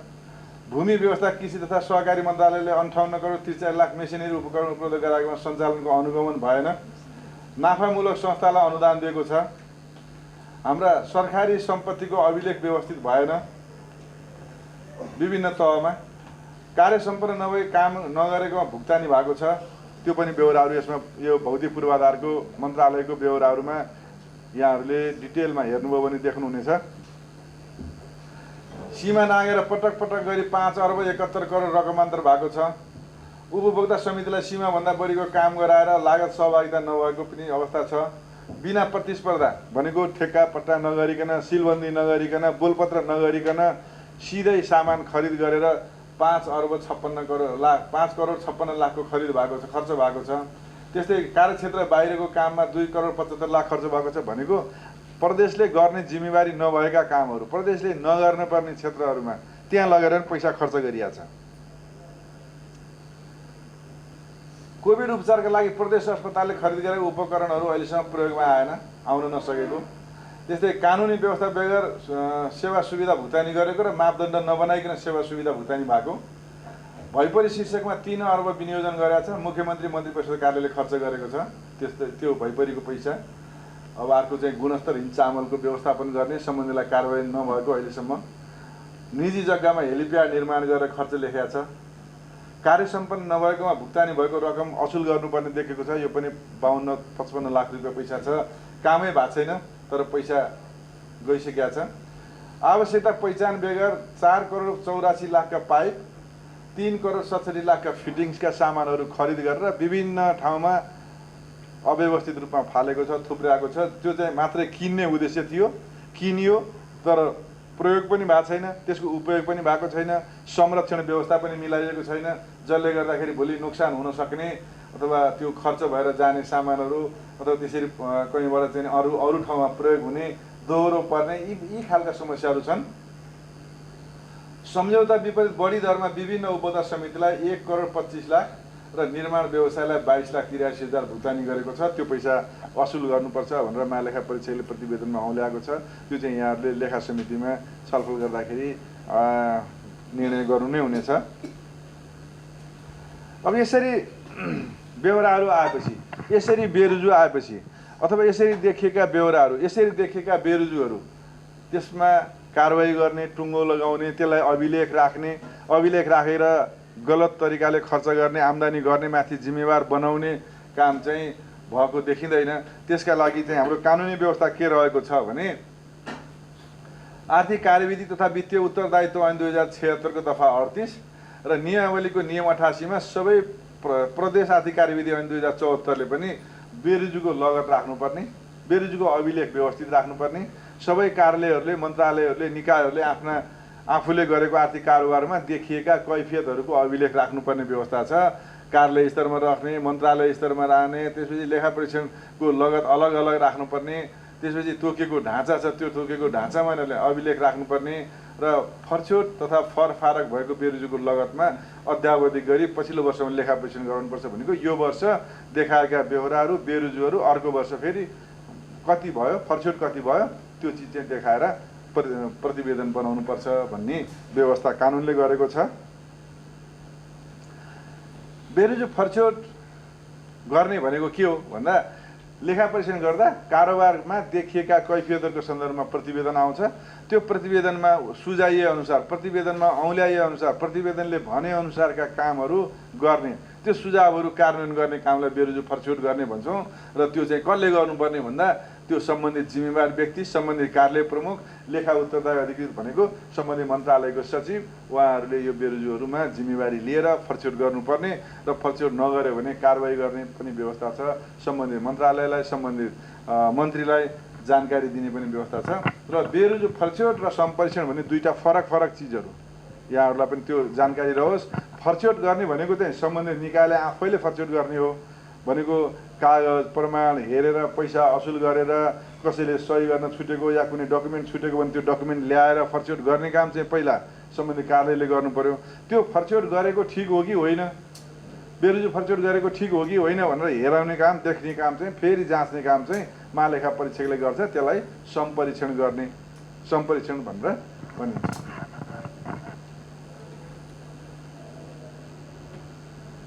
अनि बेरोजु आयो कुनै कार्यालयमा अथवा कुनै निकायमा भने बेरोजु आउने बित्तिकै सबै एउटा भनाइ छ मान्यज्यू साथीहरू, बेरोजु आउने बित्तिकै सबै बेरोजु भ्रष्टाचार होइन, सबै बदमासी होइन। त्योभित्र केही प्रक्रिया नपुगेका पनि छन्, केही कागजात नमिलेका हुन सक्छन् र केही नियम सम्मत नभएका हुन सक्छन्। केही इमर्जेन्सी परेर, विशेष जरुरी परेर, जस्तै कोभिडको बेलामा या बाढी आयो, कुनै पहिरो आयो, त्यो बेलामा विशेष किसिमले खर्च गर्नु परेका कुराहरू पनि हुन्छन्। तर सबै बेहोरा बेरोजु होइनन् र बेरोजु भ्रष्टाचार पनि होइन, सबै बेरोजु भ्रष्टाचार पनि होइन। तर एउटा भनाइ छ, सबै बेरोजु भ्रष्टाचार होइन, तर भ्रष्टाचारको सुरुवात चाहिँ बेरोजुबाट हुन्छ। आज बेरोजु निकाल्यो, भोलि आयो, पर्सि आयो, आउँदै गर्छ, लेख्दै गर्छ, महालेखा परीक्षकको आउँछ अथवा अडिटर आयो, यस्तो कुरा लेख्यो गयो, खासै यो के हो र भन्ने सोच राख्दै अनि त्यसपछि अर्को साल एउटा गर्यो, अर्को महिना अर्को थोक गर्यो, गर्दा गर्दै त्यो बानी बिग्रेर लत बसेर गलत तरिकाले आम्दानी खर्च गर्ने बानी पर्छ। र त्यस्ता बेहोरा बेरोजुहरू जुन छ त्यसलाई फर्चौट गर्ने उपायहरू पनि छन्। मान्यज्यूहरू साथीहरू, यसमा एकपल्ट हेरौँ, यो इम्पोर्टेन्ट पनि छ। हजुरहरूले गर्ने मन्त्रालय, आफ्नो निकायमा काम गर्ने, भोलि जहाँ बसेर पनि खर्च आम्दानी खर्च गर्दाखेरि यति प्रक्रिया पुर्याउनु पर्ने, यति चिज गरेर फर्चौट गर्न सकिन्छ। एउटा चाहिँ अडिट गर्दा गर्दै जवाफ प्रतिक्रिया दिएर फर्चौट गर्न सकिन्छ। बेरोजुहरू फर्चौट गर्न त्यतिखेरै बेरोजु नराख्न सकिन्छ एउटा। अर्को प्रमाणहरू दिएर सकिन्छ। अर्को लेखा उत्तरदायी अधिकृतले नियम भनेको मन्त्रालयको सचिवले, सङ्घीय मन्त्रालय होस् या प्रदेश मन्त्रालय होस् या स्थानीय निकायहरू होस्, त्यहाँको लेखा उत्तरदायी अधिकृतले यो बेहोरा ल ठिक छ एकचोटिलाई अथवा कुनै फरक शीर्षकमा खर्च लेखेको, तलबबाट खर्च लेख्नुपर्ने पैसा भत्तामा गएर लेख्यो या निर्माण कार्यमा पैसा लेख्नुपर्ने पैसा अर्को शीर्षकमा लेख्यो भने त्यसलाई नियमित गराउन सकिन्छ। अर्को चाहिँ पैसा असुल उपर गर्नुपर्ने हुन्छ, असुल उपर गरेर पनि बेरोजु फर्चौट हुनसक्छ। त्यस्तै गरेर मिनाहा दिएर, मिनाहा दिने भनेको सर्टेन अधिकार छ, निश्चित अधिकार दिएर त्यो अधिकारभित्र रहेर बेरोजु फर्चौट गर्न सकिन्छ मिनाहा दिएर। अर्को लेखा समितिमा छलफल भएर, प्रदेश लेखा समितिमा या सङ्घीय लेखा सार्वजनिक लेखा समितिमा छलफल भएर त्यहाँबाट भएको निर्णयका आधारमा, जस्तो कसैलाई कारबाही गर्नु या असुल गर्नु या सम्परीक्षण गराउनु या यो विषयमा चाहिँ सम्बन्धितलाई जानकारी माग्नु भनेर जे निर्णय हुन्छ लेखा समितिले, त्यो लेखा समितिको निर्णयको आधारमा छलफलमा निर्णय भएर बेरोजु फर्चौट हुनसक्छ। अर्को चाहिँ बेरोजु फर्चौट समिति भन्ने पनि व्यवस्था छ, तर यो बनेको छैन, प्रदेशमा पनि बनेको छैन, सङ्घमा पनि बनेको छैन। सार्वजनिक लेखा समितिको सदस्यको संयोजकत्वमा समिति बनाउन सक्ने व्यवस्था छ, तर अहिलेसम्म बनेको अवस्था छैन। अर्को चाहिँ बेरोजु पर्यो, तर कहिलेकाहीँ अदालतले फैसला गरिदिन्छ यो बेरोजु तिर्नु पर्दैन या यो बेरोजु फर्चौट गरिदिनु, यसमा यस्तो हो भनेर। जस्तै कहिलेकाहीँ कस्तो हुन्छ भने महालेखा परीक्षकको कार्यालयले अस्ति असार मसान्तसम्मको लेखा जाँच गर्दाखेरि कुनै निर्माण व्यवसायीले काम सम्पन्न गरेको छैन, काम त्यो सम्पन्न नगरेको आधारमा त्यसलाई क्षतिपूर्ति लगाउनु, हर्जना लिनु भनेर त्यो बेरोजु लेखा हुनसक्छ। अनि त्यो पार्टी के भन्न जान्छ अदालतमा भने मेरो ठेक्काको म्याद थप्नको लागि फाइल प्रोसेसमा छ या गलत तरिकाले चाहिँ नि मेरो बेरोजु आयो, यो चाहिँ गलत भयो भनेर अदालतमा पुग्यो भनेर अदालतले यो चाहिँ उसको ठेक्काको म्याद थप गर्नु, अहिले बेरोजु असुल नगर्नु भन्ने फैसला भयो भने त्यसरी अदालतको फैसलाले पनि बेरोजुमा तलमाथि हुनसक्छ, फर्चौट हुनसक्छ, कारबाही हुनसक्छ। अर्को चाहिँ ऐन नियम कानुन नीति कार्यप्रक्रियामा सुधार गरेर पनि बेरोजुहरू फर्चौट गर्न सकिन्छ, जुन सैद्धान्तिक बेहोराहरू हुन्छन्। छलफल गरेको प्रतिवेदन सभामा लाने काम नभएको हुनाले अहिलेसम्म कुनै पनि रिपोर्ट टुङ्गिएको अवस्था छैन र गत वर्षसम्मको बेरोजु चाहिँ अझै 1,19,69,60,00,000 बाँकी छ। त्यो बेरोजुहरू फर्चुट गर्ने र त्यसलाई समयमा कारबाही किनारा गर्ने काम बाँकी रहेको छ भनेर यसमा देखाइएको छ। र महालेखा परीक्षकको प्रतिवेदनले सरकारले, प्रदेश सरकारले कर्णाली प्रदेशमा के व्यवस्था के कुरामा सुधार गर्नुपर्छ भनेर केही कुरा सुझाव पनि दिएको छ।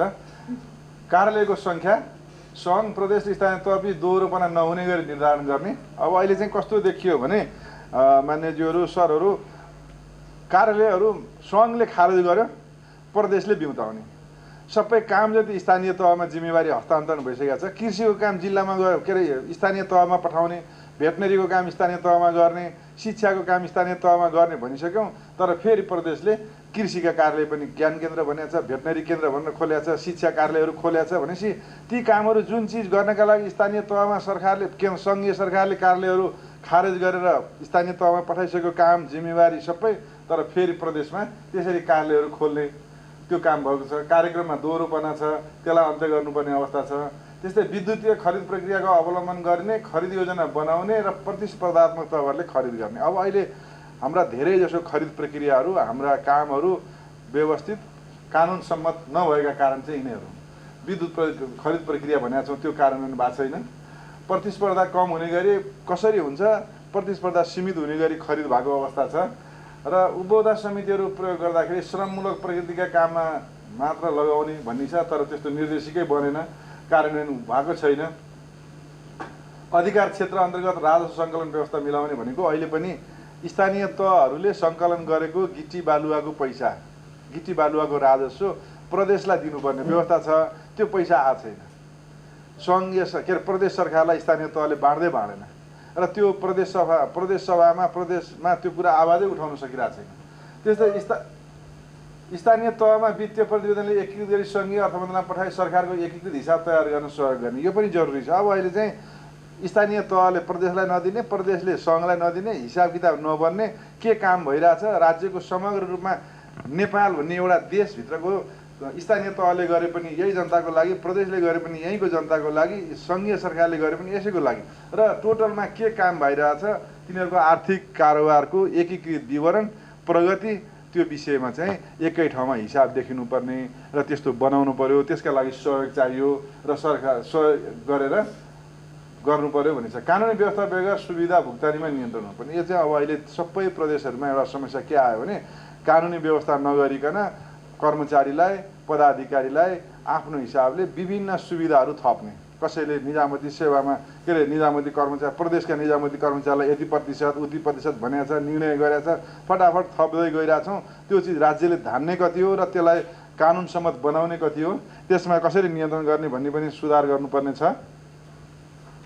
अर्को आन्तरिक नियन्त्रण प्रणाली व्यवस्थित रहेन, चुस्त रहेन।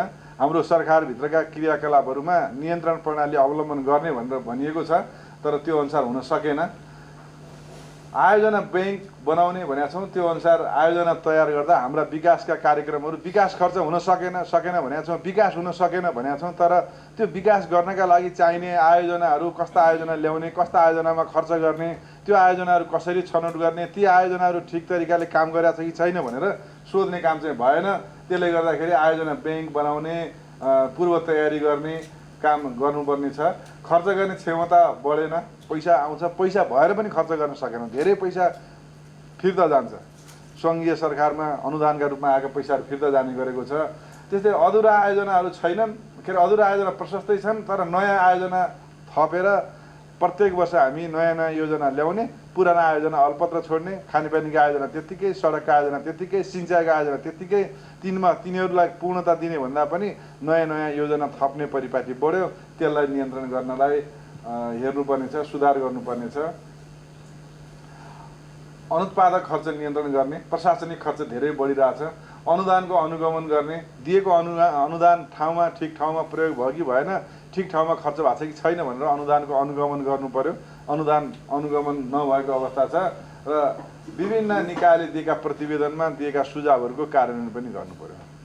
संवैधानिक निकायहरू छन्, अख्तियार, लोकसेवा, महालेखा परीक्षकले दिएका प्रतिवेदनहरूमा भएका व्यवस्थाहरूलाई पालना गर्यो भने जवाफदेहिता, पारदर्शिता, विधिको पालना गरेर आर्थिक कारोबार गर्न मद्दत पुग्ने देखिन्छ। अब यी प्रतिवेदन दियौँ, प्रतिवेदन आयो, यस्तो छ उस्तो छ सारा कुरा भन्यो। अब मान्यज्यूहरू, लेखा समितिका हाम्रा सचिवालयका साथीहरूलाई विशेष मैले अनुरोध गर्न चाहेँ, अब के गर्नुपर्छ भन्दा यी चिजहरूमा ध्यानाकर्षण हुनुपर्ने देखियो। प्रदेश प्रमुखबाट प्रदेश सभामा समय प्रतिवेदन प्राप्त गरी समितिमा पुग्ने परिपाटीका लागि पहल हुनु पर्यो। कतिपय प्रदेशमा यो समस्या छ, समयमा रिपोर्ट आउँदैन। जस्तो महालेखा परीक्षकले दिएको प्रतिवेदन लेखा समितिमा समयमै आउने हो भने समयमै छलफल गर्न सकिन्छ। र जस्तो भनौँ अब हामी अझै 2 महिना 3 महिना चाहिँ मान्यज्यूहरूको कार्यकाल बाँकी छ, 4-5 वटा सिटिङमा अथवा 5-6 वटा सिटिङमा छलफल गरेर यो वर्षको ब्यौराहरू सरकारलाई निर्देशन गर्ने गरी काम गर्न सकिन्छ कि त्यो हिसाबले हेर्नु पर्यो। र लेखा समितिले कार्यतालिका तयार गरी छलफल कसरी गर्ने, कहिले गर्ने, कुन कुन मन्त्रालयको गर्ने, त्यो विषयमा पनि एकफेर ध्यान पुर्याउन जरुरी देखिन्छ, ध्यानाकर्षण हुँदो देखिन्छ। अनि गम्भीर विषयमा अलिकति गहन अध्ययन र छलफल पनि चाहियो। कतिपय विषयमा छलफल गर्ने बेलामा मान्यज्यूहरूले यो विषय अलिक सामान्य हो भन्ने लाग्छ र कहिलेकाहीँ त्यो विषयले अलिक गम्भीर रूप लिएर कहिलेकाहीँ अख्तियारमा पर्या हुन्छ, कहिलेकाहीँ अदालतमा पर्या हुन्छ, भोलि त्यो चिज फर्केर बुमर्याङ भएर आउन सक्ने अवस्था हुन्छ। त्यसले गर्दा अलिकति छलफल गर्दा गहन अध्ययन हुन जरुरी छ। समिति र उपसमितिको नियमित बैठक चाहियो। उपसमितिहरू बनाउन सकिन्छ, तर उपसमितिहरू त्यति धेरै प्रभावकारी भएको देखिएन। सङ्घमा पनि 3 जना मान्यज्यूहरूको समिति बन्छ अनि 1 जना मान्यज्यू आएर बसेर त्यहाँ छलफल गर्ने काम हुन्छ, उपस्थिति एकदम कम हुन्छ। निर्णयको माइनोट अभिलेखीकरण र अनुगमन पनि हुनु पर्यो। भनेको निर्णयको माइनोट समयमा चाहियो, समयमा बनाउनु पर्यो, दिन पर्यो। सचिवालयका साथीहरूले त्यो चिजमा हेर्नु पर्यो। अर्को चाहिँ नि त्यसको अभिलेखीकरण पनि हुनु पर्यो। जस्तो अब अहिले त भनौँ न मान्यज्यूहरूको कार्यकाल सकिन लाग्छ, भोलि आउने लेखा समितिका मान्यज्यूहरूलाई हिजो के भएको थियो भन्ने कुराको अभिलेख चाहियो। र अभिलेख मात्रै होइन, भएका निर्णयको अनुगमन पनि गर्नु पर्यो। जस्तो लेखा समितिले निर्णय गरेर रिपोर्ट दिइसकेपछि त्यो रिपोर्टमा के भइरहेछ, राज्यका निकायहरूले के गरिरहेछन्, के काम गर्यो के काम गरेनौ भनेर सोध्नु पर्यो, त्यसलाई अनुगमन गर्नु पर्यो। अर्को विज्ञको राय परामर्श लिनु पर्यो। भनेको सबै विषय लेखा समितिले पनि जान्ने कुरा भएन र त्यसका लागि आवश्यक पर्दा सम्बन्धित विज्ञहरूलाई पनि बोलाएर त्यसमा राय परामर्श लिने, सोध्ने, त्यो गर्न जरुरी हुन्छ। र नीतिगत तथा असुल उपर गर्नुपर्ने ब्यौरा जुन छ महालेखा परीक्षकको प्रतिवेदनमा, ती ब्यौराहरूलाई प्राथमिकतामा राखेर छलफल लेखा समितिले गरोस्, जसले गर्दा लेखा समितिको काम कारबाहीलाई, छलफललाई अलिकति अगाडि बढाउन सहयोग पुग्छ। प्राथमिकीकरण गर्यो भने भन्ने ब्यौराहरू मैले राखेँ। अहिले पहिलो सेसनका विषयहरू मैले सकेँ। अब दोस्रो सेसनमा जानुभन्दा अगाडि मान्यज्यूहरूको साथीहरूको केही विषय छ भने म सुन्न चाहन्छु। अब अर्को चाहिँ छलफल गर्दाखेरि, छलफल गर्नुभन्दा अगाडि यो चाहिँ मान्यज्यूहरूले अलिअलि ध्यान दिनु जरुरी हुन्छ। छलफल गर्नुभन्दा अगाडि त्यो विषयवस्तु पूर्व तयारीको आधारमा गर्नु पर्यो। छलफलको विषयवस्तु के हो र रणनीति त्यसमा तय गर्नु पर्यो। के विषयमा बोलाउँदैछौँ छलफलको लागि, कसलाई कसलाई बोलाउने हो र के क्वेसन सोध्ने हो, कसरी सञ्चालन गर्ने हो बैठक भन्ने विषयमा छलफल गर्नु पर्यो, रणनीति बनाउनु पर्यो। त्यो चाहिँ रणनीति मात्रै बनाउने भयो। त्यसपछि अर्को प्रतिवेदन जुन विषयमा छलफल गर्न गइरहेछौँ त्यसको अध्यावधिक स्थिति के हो, अहिले ब्यौरा लेखेको ब्यौरा जुन प्रतिवेदनमा छ त्यो ब्यौरा कार्यान्वयन भइसक्यो कि, पैसा असुल भइसक्यो कि, या केही गर्नु नपर्ने स्थितिमा पुगिसक्यो के छ, त्यसको प्रगति चाहिँ अध्यावधिक रूपमा लिनु पर्यो। अनि विषयवस्तुको बारेमा कर्मचारीसँग जानकारी लिने। सबै विषय लेखा समितिका मान्यज्यूहरू, सभापतिज्यू लगायत अरूलाई थाहा नहुन पनि सक्छ। कतिपय विषयहरू त्यो विषयको विज्ञ कर्मचारीहरू, कतिपय कानुनसँग सम्बन्धित विषय छ भने कानुनको साथीहरूसित, या प्राविधिक चाहियो भने प्राविधिक साथीहरूसित विषयमा जानकारी लिन पर्यो। छलफल सोधपुछमा सकेसम्म समितिको क्षेत्राधिकारभित्र रहने। समितिको क्षेत्राधिकारभित्र आफूलाई दिएको जिम्मेवारी, आफ्नो काम कर्तव्य अधिकारसँग त्यहाँ कुनै पनि विषयमा छलफल गर्दाखेरि त्यो क्षेत्राधिकारभित्र रहनु पर्यो। क्षेत्राधिकार नागेर बाहिर गएर कुरा गर्न थाल्यो भने अनि समिति अलमलमा पर्ने अवस्था आउन सक्छ। अर्को असाध्यै इम्पोर्टेन्ट चाहिँ कुरा के छ भने निजी तथा संवेदनशील विषयमा अलि विचार गर्नुपर्छ। कहिलेकाहीँ व्यक्तिको निजी विषय हुनसक्छ, संवेदनशील विषय हुनसक्छ। अनि कहीँ पत्रिकामा आउन सक्छ, कसैले भन्न सक्छ तपाईँ फलानु कुनै सचिवलाई बोलाउनु भएको छ, कुनै आयोजना प्रमुखलाई छलफलको लागि बोलाइएको छ, अनि तपाईँलाई फलानु पत्रिकामा त यस्तो लेखेको छ नि, तपाईँ यस्तो भ्रष्टाचारी या वा भनेर लेखेको छ नि, अथवा तपाईँको यस्तो रहेछ नि, पर्सनल लाइफ यस्तो रहेछ नि भनेर त्यहाँ त्यो विषयमा छलफल गर्न उपयुक्त हुँदैन। त्यो विषयमा ध्यान पुर्याउनुपर्छ।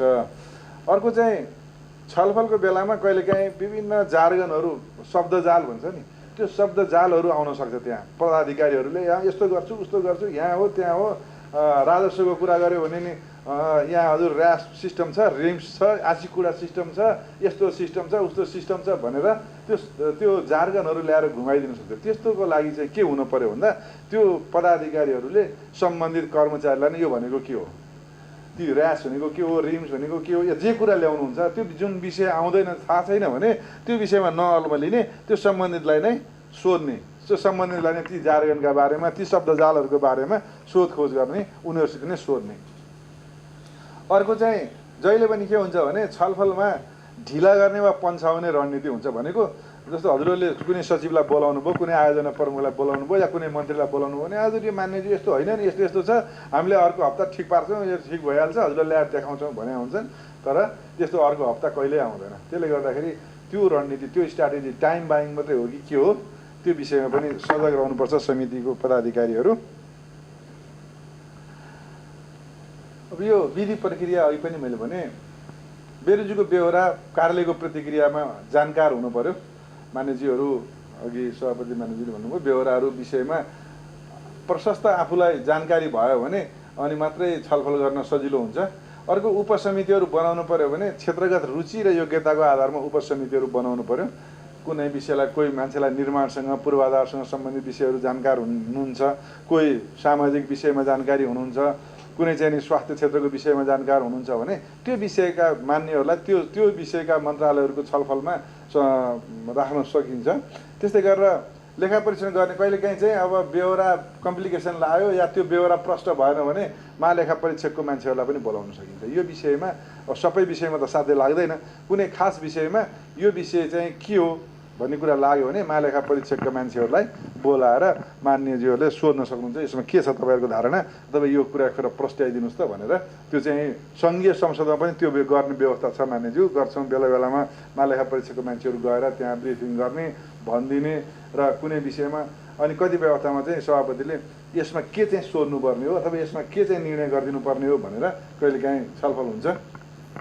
त्यस्तै पूर्व तयारी अन्तर्गतै के सोध्ने भन्ने कुराको तयारी गर्नु पर्यो र विषयलाई प्राथमिकरण पनि गर्नु पर्यो। विशेषज्ञको आवश्यकता पर्यो भने सहयोग पनि लिन पर्यो।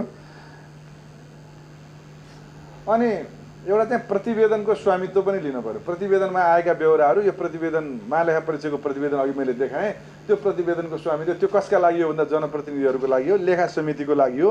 त्यो प्रतिवेदनमा समितिको स्वामित्व रहनु पर्यो र समितिले त्यसमा भएका बेहोराहरूलाई छलफल गर्ने, अगाडि बढाउने, यो चाहिँ समितिको सम्पत्ति हो, प्रदेश सभाको सम्पत्ति हो भन्ने रूपमा लिनु पर्यो र अन्तर सम्बन्ध पनि बढाउनु पर्यो। महालेखा परीक्षकसँग, महालेखा परीक्षकको संरक्षक भनेको चाहिँ प्रदेश सभामा लेखा समिति, सङ्घीयमा सङ्घीय लेखा समिति, त्यसले जोगाउनु पर्ने, बचाउनु पर्ने, भन्नुपर्ने कतिपय कुराहरू छ भने बसेर छलफल गर्नु पर्यो र अन्तर सम्बन्ध विकास गर्नु पर्यो।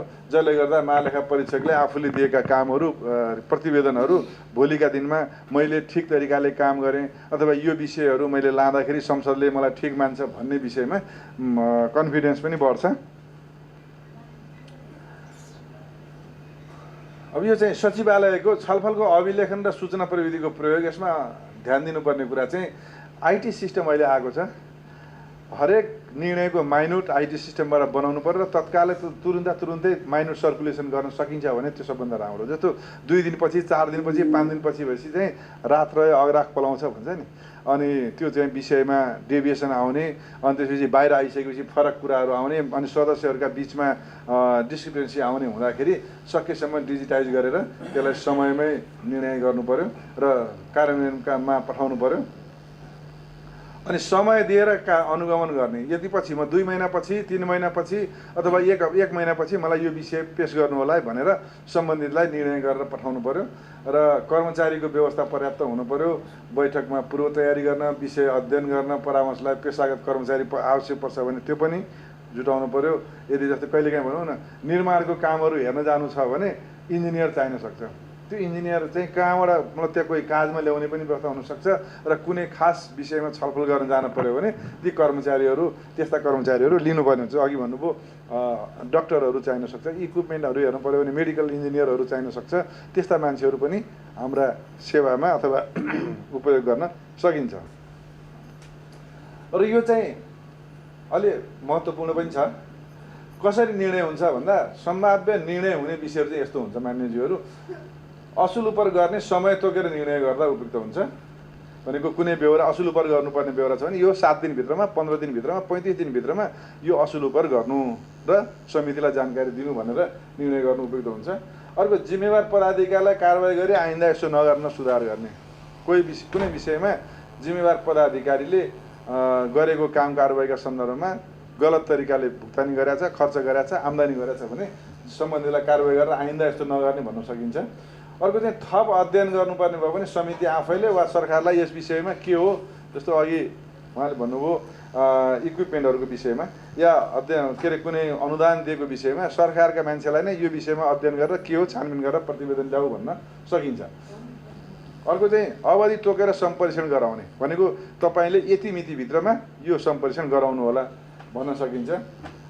ऐन नियम प्रणालीमा पुनरावलोकन गर्ने, सुधार गर्ने, गलत गर्नेलाई हान्नु पुर्याउनेलाई कारबाही गर्ने। कहिलेकाहीँ कुनै विषयहरू चाहिँ हेर्दाखेरि नै के लाग्छ भने यो भ्रष्टाचार गरेकै हो, बदमासी भएको छ, यो चाहिँ छानबिन गर्ने निकायमा यो अख्तियारमा छानबिन गर भनेर पनि पठाउन सकिन्छ। जस्तो सङ्घीय अख्तियार सङ्घीय लेखा समितिले बेला बेलामा त्यो विषयहरू यस्ता विषयहरू अख्तियारमा चाहिँ नि अध्ययनको लागि, छानबिन गर्नको लागि, अनुसन्धानको लागि पठाएको पनि देखिन्छ। र कुनै विषयमा निर्देशन दिएर यो मितिमा यसरी चाहिँ अनुगमन गर्ने भन्ने र सकेसम्म समितिले आफैले कागजातहरू मागेर ल्याएर विश्लेषण गरेर हेर्ने कुरा चाहिँ अलि रिस्की हुनसक्छ। कहिलेकाहीँ चाहिँ त्यो बुमर्याङ हुनसक्छ र त्यसले त्यो गलत भएर फर्केर आफैलाई त्यो लाग्न सक्छ। त्यसले गर्दा सकेसम्म सरकारकै निकायहरूलाई त्यसमा अध्ययन गरेर प्रतिवेदन ल्याऊ, तिमीले छानबिन गर भन्नुपर्ने हुन्छ एउटा। अर्को चाहिँ नि उनीहरूले छानबिन गरेर दिएको प्रतिवेदन विश्वसनीय लागेन भने अनि हामीले बनाएको कुनै उपसमिति बनाउनु पर्यो। उपसमितिमा विज्ञ मान्छेहरू राखेर उपसमिति बनाएर गर्नुपर्ने हुन्छ। र कहिलेकाहीँ आफैले कागज मागेर हेर्दाखेरि चाहिँ र कहिलेकाहीँ कस्तो हुन्छ भने अख्तियारमा मुद्दा चलिरहेछ, त्यसको विषयमा छानबिन भइराखेको छ, तर यहाँ हामीले कागज हेऱ्यौँ केही पनि देखेनौँ, ल सफाइ दिने अथवा केही गर्न नपर्ने भनेर निर्णय गरौँला। त्यो चाहिँ भोलि अख्तियारले लगेर मुद्दा पुर्याउला, विशेष अदालतमा मुद्दा हाल्देला। त्यो बेलामा अलि ध्यान दिनुपर्ने हुन्छ, अलि विचार पुर्याउनु पर्ने हुन्छ। त्यस्तो विषयहरूमा जोखिम हुने कुराहरूमा अदालतमा मुद्दा भएका विषयहरू, त्यस्तै गरेर चाहिँ नि अख्तियारमा छानबिन भइरहेका विषयहरूलाई सूचना लिएर ध्यान दिनुपर्छ। छलफल गर्ने, छलफल गर्दा के विषयमा ध्यान दिने। प्रारम्भिक चरणको काम भनेको चाहिँ आधारभूत तयारी गर्नु पर्यो। अघि पनि मैले राखिसकेँ, स्थायी स्वरूपको सार्वजनिक लेखा समितिको सचिवालय हुनु पर्यो। सचिवालय चाहिँ कहिले को मान्छे आउने, कहिले के हुने त्यो चाहिँ एकदम झोलामा बोकेर हिँड्ने खालको भएन। स्थायी स्वरूपको त्यहाँ चाहिँ डकुमेन्टहरू राख्ने गरी हुनु पर्यो। महालेखा परीक्षकको वार्षिकको मन्त्रालयगत बुँदागत विवरणको अभिलेख राख्नु पर्यो। भनेको कुन मन्त्रालयको के विषय उठ्याएको छ भन्ने कुरा चाहिँ त्यो अभिलेख राख्नु पर्यो। र छलफल वा अध्ययनका क्रममा समितिले भनेको लेखा समितिले प्राप्त गरेका सबै कागजातहरू, अभिलेखहरू एकदम व्यवस्थित सुरक्षित राख्नुपर्छ। भोलि बरबुर्दात पनि गर्नुपर्ने हुन्छ। भोलि कहिलेकाहीँ कस्तो हुन्छ भने अदालतमा मुद्दा पर्छ, लेखा समितिले गरेको निर्णय हुनसक्छ, अदालतमा मुद्दा पर्यो भने ती डकुमेन्टहरू लिएर जानुपर्ने हुनसक्छ र लेखा समितिले गरेको निर्णयमा प्रमाण नपुगेको अथवा कागजात नपुगेको भन्ने आयो भने अदालतले मुद्दा हराइदिन सक्छ। त्यसले गर्दा कागजातहरू चाहिँ आफूले सङ्कलन गरेका, आफूसँग भएका, छलफलमा उठेका माइन्युट प्रमाणहरू व्यवस्थित राख्नु पर्यो। वर्षभरि गर्ने कामको वार्षिक कार्यतालिका बनाउनु पर्यो। अनि प्रतिवेदनमा विषयका प्रभावका छलफल हुन सक्ने वार्षिक बैठक सूची फलाउने मितिमा यो गर्ने भन्नु पर्यो। र कार्यान्वयनका सन्दर्भमा समिति र सभापतिलाई यो सचिवालयले पूर्ण सहयोग गर्नु पर्यो।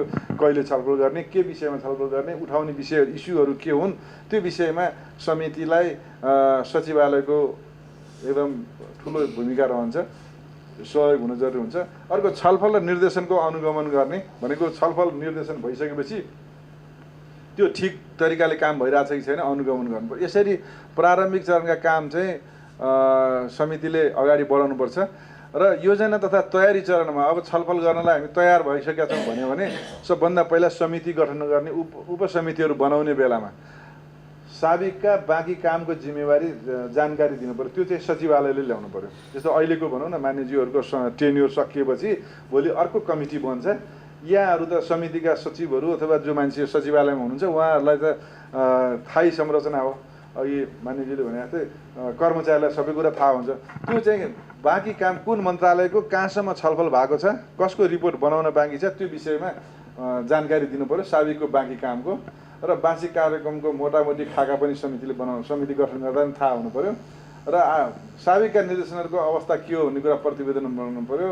मलबेको प्रतिवेदन उप छलफल गर्ने समिति उपसमितिहरू बनाउनु पर्यो। मन्त्रालयगत रूपमा यस्ता समितिहरू बनाउन सकिन्छ।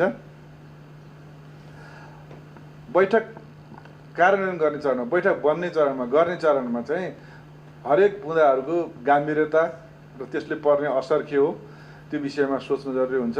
र सूचनामूलक मात्रै भयो केही गर्नु पर्दैन। सैद्धान्तिक बेरुजु भयो त्यसमा के गर्नु भनिएको छ त्यो अनुसार हेर्ने। अब असुल गर्नुपर्ने, नियमित गर्नुपर्ने भनेका छ भनेदेखि त्यसलाई कार्यविधि अनुसार चाहिँ ल यसरी गर र यो चाहिँ सम्प्रेषण गर्न पेस गर, सम्प्रेषण गरेर लिएर आऊ। सामान्यतया के हुन्छ भने कुनै विषय असुल गर्नुपर्ने भनेर ल्याएको छ भने असुल गरेर यहाँ ल्याऊ भन्ने लेखा समितिमा ल्याऊ भन्ने होइन, असुल गरेर महालेखा परीक्षकको टोलीलाई देखाएर सम्प्रेषणको कागजात चाहिँ मलाई देखाऊ, समितिमा देखाऊ भनेर निर्णय गर्न सकिन्छ। पेस्की बेरुजु बुँदा भएमा कानुनअनुसार फर्सेर सम्प्रेषणको विषय बन्न सक्छ। कहिलेकाहीँ चाहिँ अनुगमन आफैले गर्नुपर्ने हुनसक्छ मान्यज्यूहरू। यसमा चाहिँ कस्तो हुन्छ भने तीन थरी अनुगमन हुन्छ। एउटा नीतिगत अनुगमन, एउटा वित्तीय सरोकार, एउटा गुनासो। कहिलेकाहीँ गुनासोको रूपमा केही कुराहरू आउँछ, कहिलेकाहीँ नीतिगत कुराहरू हुन्छ। सरकारलाई सुझाव दिने आर्थिक नीतिका विषयमा, सार्वजनिक वित्त व्यवस्थापनका विषयमा, सार्वजनिक लेखाका विषयमा सरकारले यस्तो यस्तो भएको छ। जस्तो अघि हजुरले भन्नुभयो स्थानीय तहको हकमा यस्तो यस्तो भएको छ, सरकारले यो विषय लेखेर पठाओस्, त्यहाँ चाहिँ नि सुझाव दियोस्। र सङ्घीय सरकारले स्थानीय तहको अथवा प्रदेश सरकारको र सङ्घ सरकारको बिचमा समन्वय गर्ने यसो गर्नुपर्छ भन्ने कुरा नीतिगत हुनसक्छ। कहिलेकाहीँ सार्वजनिक वित्त व्यवस्थापनमा केही कुरा सुधारको लागि दिनुपर्ने हुन्छ। कहिलेकाहीँ आर्थिक ऐन नियमका बारेमा हुनसक्छ। त्यस्तै गरेर कुनै खास सरकारको कारोबार भनेपछि कुनै भुक्तानीका विषयमा, कुनै अनुदानका विषयमा, कसैलाई दिएका पेस्कीका विषयमा चाहिँ वित्तीय सरोकार हुनसक्छ। त्यसलाई वित्तीय अनुगमन गर्नुपर्ने हुनसक्छ। अघि मान्यज्यूले भने जस्तो कुन ठाउँमा अनुदान दिएको या कुनै ठाउँको उपकरणको सम्बन्धमा गएर हेर्नु पऱ्यो भने त्यसलाई वित्तीय सरोकार अन्तर्गत राखेर जानुपर्ने हुन्छ। अर्को चाहिँ निवेदन उजुरी गुनासो पनि आउँछ। कहिलेकाहीँ चाहिँ लेखा समितिमै यो विषयमा मैले फलाना ठाउँमा भुक्तानी दिँदाखेरि यसरी बढी पैसा दिनु पर्यो, या मेरो भुक्तानी पाइनँ, या मेरो भुक्तानी अनावश्यक रूपमा रोकियो भनेर उजुरी आउन सक्छ। त्यस्तो गुनासो आउन सक्छ। त्यस्तो गुनासोहरू पनि अनुगमनका बेलामा समितिले हेर्न सक्छ। कसरी गर्ने भन्दाखेरि अघिकै विषयहरू आयो। समिति उपसमिति गरेर एक्लैबाट अध्ययन गर्न सक्छ। विषय विज्ञ समावेश गरेर अध्ययन गर्नु पनि पर्ने हुनसक्छ। कहिलेकाहीँ अघि मैले भने निर्माणको काम छ, त्यो विषयमा इन्जिनियर चाहियो, इन्जिनियरलाई राखेर एउटा समितिको एकजना सदस्यले लिड गरेर अनि समितिको सचिव र हाम्रो चाहिँ लेखा समितिको मान्यज्यूहरू भएर समिति उपसमिति बनाउन सकिन्छ। त्यस्तै गरेर निवेदन उजुरी गुनासोहरू कुनै विषय छ भने त्यसको अनुगमन गर्न त्यहीँ जान सकिन्छ। भौतिक परीक्षण वा निरीक्षण र भ्रमण गएर कुनै विषयमा अनुदान लिएको काम गर्यो कि गरेन भन्ने भयो भने भौतिक परीक्षण निरीक्षण गर्न सकिन्छ। कागजात अध्ययन अनुसन्धान गर्न सकिन्छ। र गुनासोहरू छ भने त्यहाँ आएका उजुरीहरूलाई अध्ययन गरेर हेर्न सकिन्छ। अब ती सबै गरेपछि अभिलेखको चरण हुन्छ। त्यसमा एउटा रिसोर्स सेन्टर भन्ने बनाउन जरुरी हुन्छ। यो चाहिँ सचिवालयले बनाउनुपर्छ। एउटा दराजमा कमसेकम आफूले सङ्कलन गरेका फाइल माइनर कागजातहरू सुरक्षित तरिकाले लिपिबद्ध बनाएर राख्नुपर्छ। प्रमाण, कागजात, सूचना, जानकारी, तथ्याङ्क, पुस्तक जे हुन्छ ती सबै चिजहरू राख्ने रिसोर्स सेन्टर बनाउनुपर्छ। अर्को चाहिँ गुनासो निवेदनहरू आएको छ त्यस्ता चिजहरू छ भने तिनको प्रमाण कागजातहरू पनि लिनुपर्ने हुन्छ। र कहिलेकाहीँ समितिले यी चाहिँ अरूबाट प्राप्त गरेका भए माथिका, दोस्रो चाहिँ आफूले सिर्जना गरेका हुन्छ। समितिले बनाएका माइनोट, समितिले बनाएका प्रतिवेदनहरू, समितिले दिएका निर्देशन रजिस्टरमा राखेको हुन्छ, ती रजिस्टर निर्देशनहरू र समितिको प्रतिवेदन हुन्छ, वार्षिक प्रतिवेदन, अनुगमन प्रतिवेदन, ती पनि सुरक्षित तरिकाले राख्नु पर्यो। र पुस्तकालय क्षेत्रहरू हुन्छ, त्यसलाई चाहिँ नि रिसोर्स सेन्टरको रूपमा विकास गरेर भनेको स्रोत साधनहरू, किताबहरू, हाम्रा निर्णयहरू त्यहाँ राख्नु पर्यो, जसले गर्दाखेरि समिति भोलि आज जे गरिरहेछ त्यसको काममा क्वेसन उठ्न नसकोस् र भोलिका दिनमा अझ सहज तरिकाले काम गर्न सकोस् भनेर यो रिसोर्स सेन्टर बनाउनुपर्छ। प्रतिवेदन चरणको काममा चाहिँ बैठकको माइनोट चाहियो, उपसमितिहरू बनाएको छ भने उपसमितिका प्रतिवेदन चाहियो, अनि महालेखा परीक्षकको प्रतिवेदनमा छलफल भएको छ भने ती छलफल हुँदा के निर्णय भएको छ, 3 महले भन्ने हुन्छ। एउटा सचिवज्यू बनाउनु पर्ने 3 महले हुन्छ। 3 महले भनेको चाहिँ महालेखा परीक्षकको प्रतिवेदनमा उठाएको बेहोरा के, एउटा एक कोलुममा, त्यसपछि गएर त्यहाँ हाम्रो समितिमा भएको छलफल र निर्देशन निर्णयको बेहोरा के, अथवा त्यसपछि अर्को कोलुममा सम्बन्धित मन्त्रालय निकायको जवाफ, प्रत्युत्तर, प्रतिक्रिया के, त्यो कुरा राखेर एउटा कोलुम, एउटा रिपोर्ट बनाउनुपर्छ। त्यसलाई चाहिँ 3 महले भन्छौँ। त्यो प्रतिवेदन चाहियो, उपसमितिको प्रतिवेदनहरू बनाउनु पर्यो। र यदि कुनै ठाउँमा अध्ययन गर्न गएको छ, उपसमितिहरू बनाएको छ कुनै ठाउँमा भने त्यसको पनि प्रतिवेदनहरू बनाउनु पर्यो समितिको। अनि संसारभरिको चलन के हो भने समितिले बनाएको प्रतिवेदन चाहिँ संसदमा लगेर अथवा प्रदेश सभामा पेश गर्नुपर्छ, त्यसलाई समितिको वार्षिक प्रतिवेदन भन्छौँ। जुन बेलासम्म समितिको वार्षिक प्रतिवेदन प्रदेश सभामा गएर पारित हुँदैन त्यो बेलासम्म समितिको काम टुङ्गिँदैन, समितिको काम सकिएको मानिँदैन। त्यसले गर्दा त्यो समितिमा छलफल भएर जे जति बेहोराहरू निर्णय भएको छन्, निर्देशन भएको छ, ती निर्देशनका बेहोराहरू वार्षिक प्रतिवेदनमा आउनु पर्यो, समितिको वार्षिक प्रतिवेदन बन्नु पर्यो। समितिको वार्षिक प्रतिवेदन चाहिँ यस्तो हुन्छ, यो चाहिँ अब सचिवज्यूहरूले त्यो मार्गदर्शनमा हेर्नु भने देख्नुहुन्छ, त्यसैको कपी हो यो ठ्याक्कै। यस्तो यी विषयहरू समावेश गर्नुपर्छ। सबैभन्दा माथि अग्रखण्डमा सभापतिको सभामुखलाई प्रतिवेदन पेश गरेको पत्र भनेको मान्यज्यूले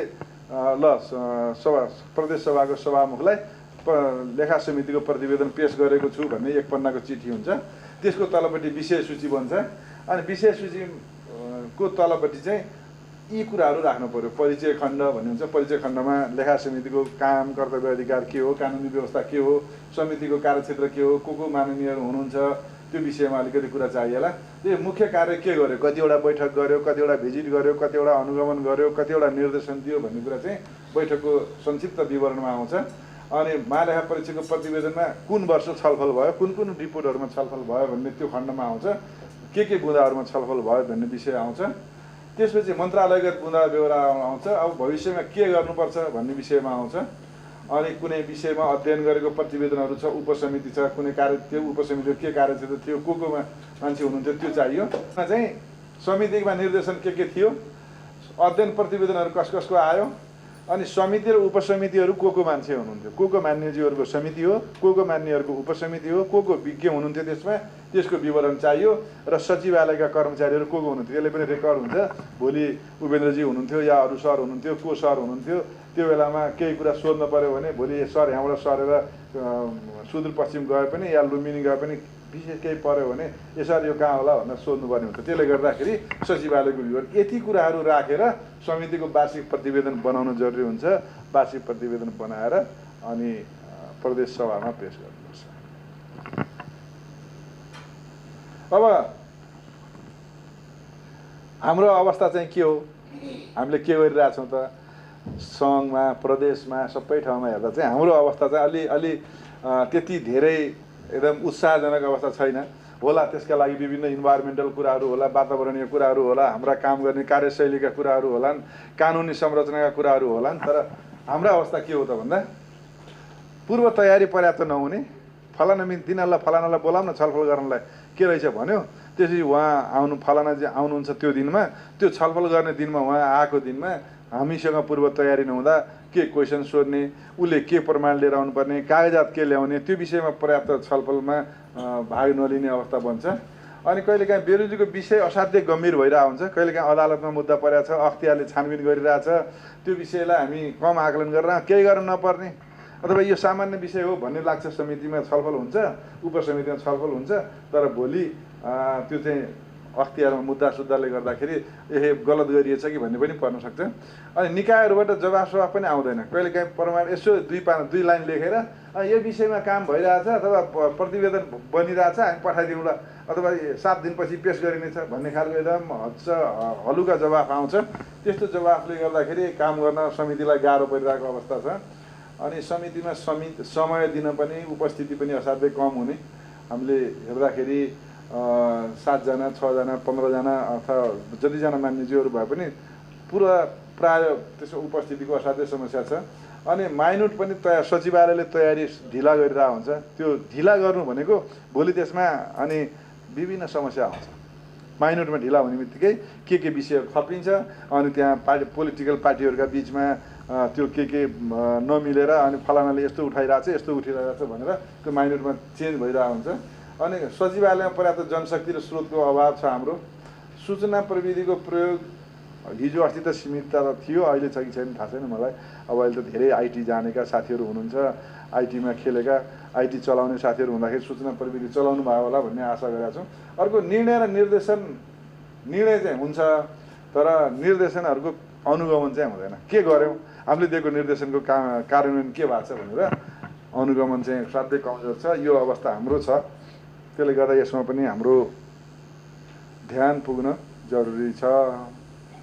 स्रोत व्यक्तिलाई पनि धन्यवाद दिनुहुनेछ र साथै आजको यो महत्त्वपूर्ण विषयमा हामीलाई प्रशिक्षणमूलक तरिकाले धेरै जानकारी दिनुभयो कर्मचारीहरूलाई। मेरो व्यक्तिगत तौरबाट पनि धेरै कुरा सिक्ने मौका मिलेको अनुभूति भएको कुरा स्रोत व्यक्ति समक्ष जानकारी गराउँछु र हामीले केही बुझेका र केही चाहिँ अलमल भएका विषयहरूमा स्पष्ट हुने मौका मिल्यो। यसको लागि यो कार्यक्रममा सहकार्य गर्नुहुने क्यारिना म्याडमलाई पनि धेरै धन्यवाद छ र उहाँको निकायप्रति पनि हामी आभार व्यक्त गर्न चाहन्छौँ। प्रशिक्षकज्यूलाई धेरै धन्यवाद दिँदै अबको समयमा आजको यो कार्यक्रमलाई आफ्नो कुराका साथमा मन्तव्यका साथमा समापन समेत गरिदिनु हुनका लागि कर्णाली प्रदेशसभाको सार्वजनिक लेखा समितिका माननीय सभापति करवीर शाहीज्यूलाई हार्दिक अनुरोध गर्दछु। कार्यक्रममा उपस्थित माननीय सदस्यज्यूहरू, समितिको सचिवालयका कर्मचारी साथीहरू, स्रोत व्यक्तिको रूपमा पाल्नुहुने महालेखा परिषदको सचिव हो क्या अघिल्लो चरणको सचिव बाबुराम गौतम सर र उपस्थित सबै कर्मचारी साथीहरू र यो कार्यक्रमलाई सहयोग पुर्याउने युएनडिपी संसद सहयोग परियोजनाका क्यारिना म्याडम, यो लामो समयदेखि हामीले यो कार्यक्रम गर्न खोजेको तर समयले हामीलाई आजको दिनमा पनि साथ दिएको छैन। यद्यपि हामीले समय मिलाउन पनि सकेनौँ, मिलाउँदै पनि आजको दिनलाई पनि त्यति सपोर्टेड भएन। विषय थियो आयोजक सार्वजनिक लेखा समिति भए पनि यो सबै समितिका मान्छेहरू र मान्य सदस्यहरू र अरू सचिवालयका सदस्यहरू के कर्मचारीहरू पनि हुने।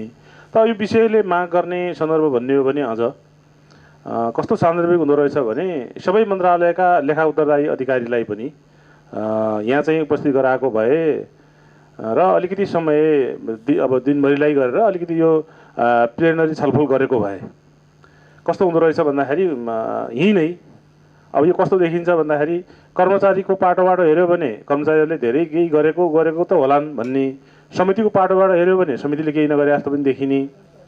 यो जस्तो जे थियो नि यो चिजलाई अब त्यसको निर्क्युल भनेको वार्षिक प्रतिवेदन सभामा पेश भएपछि छलफल भएपछि पारित भएपछि टुङ्गिने हो। तथापि आजसम्म हामीले विभिन्न अब उल्झनहरू अप्ठ्याराहरू यहाँभित्र त सभाभित्र धेरै कुराहरू हुन्छन्, राजनीतिक चाहिँ इक्वेसनको कुरा छ, धेरै कुराले के कारणले अल्झिएको रहेछ र हामी यो समिति एक्टिभ रहेछ कि रहन्छ, यसले केही गरे रहेछ कि रहन्छ र कर्मचारीको पाटोबाट सम्बन्धित मन्त्रालयले गरेको एक पाइला हिँडेको हो कि होइन निर्देशन गरिसकेपछि सबै कुरा छर्लङ्ग देखिन्थ्यो। तथापि अब यो अन्तिम चरणको पनि भयो, धेरै विषयले समयले साथ दिएन। हामीले छलफल यो विषय मात्र होइन, सार्वजनिक लेखा समितिको कर्णाली प्रदेशको स्थापना कालदेखि नै केही गर्ने प्रयत्न गरेका थियौँ। अब अहिले त समितिको सङ्ख्या पनि घट्दै गएर धेरै थोरै भयो।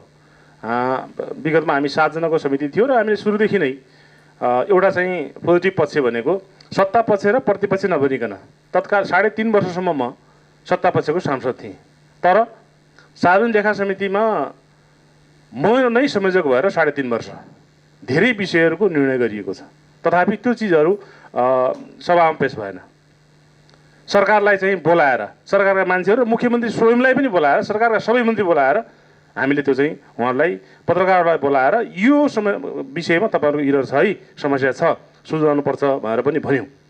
त्यति हुँदा मलाई हामीलाई के लाग्यो भने सभामा लिए जत्तिकै भयो, सभामा लिएर छलफल गरे पनि त्यसलाई ओन गर्ने र छलफल गरेर चाहिँ गर्नुपर्ने सरकारले नै हो, कार्यान्वयन गर्नुपर्ने, पालना गर्नुपर्ने। त्यस कारणले सरकारलाई भनिसकेको हुनाले हामीले त्यो प्रतिवेदन लगेनौँ। पहिलो विषय थियो हामीले सुरुवातमै 75 सालको 74 सालमा प्रदेश सभा गठन भयो। 75 सालको वैशाख 1 गते रारा महोत्सव भएर सरकारले आयोजना गर्यो। त्यो महोत्सवमा समस्याहरू देखिए, समितिले छलफल गर्यो, कागज मगाएर छलफल गर्यो, गरेर हामीले त्यसमा केही समस्याहरू इररहरू देखाइदियौँ खुलाखुलस्त।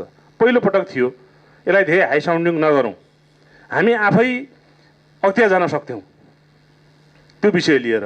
तथापि हामी सुरुवातमा छौँ, पाइला चाहिँ हिँड्दैछौँ, पहिलो कदममा छौँ र सरकारलाई पहिलो गल्ती भनेको नियतवश नगरेको हुनसक्छ है।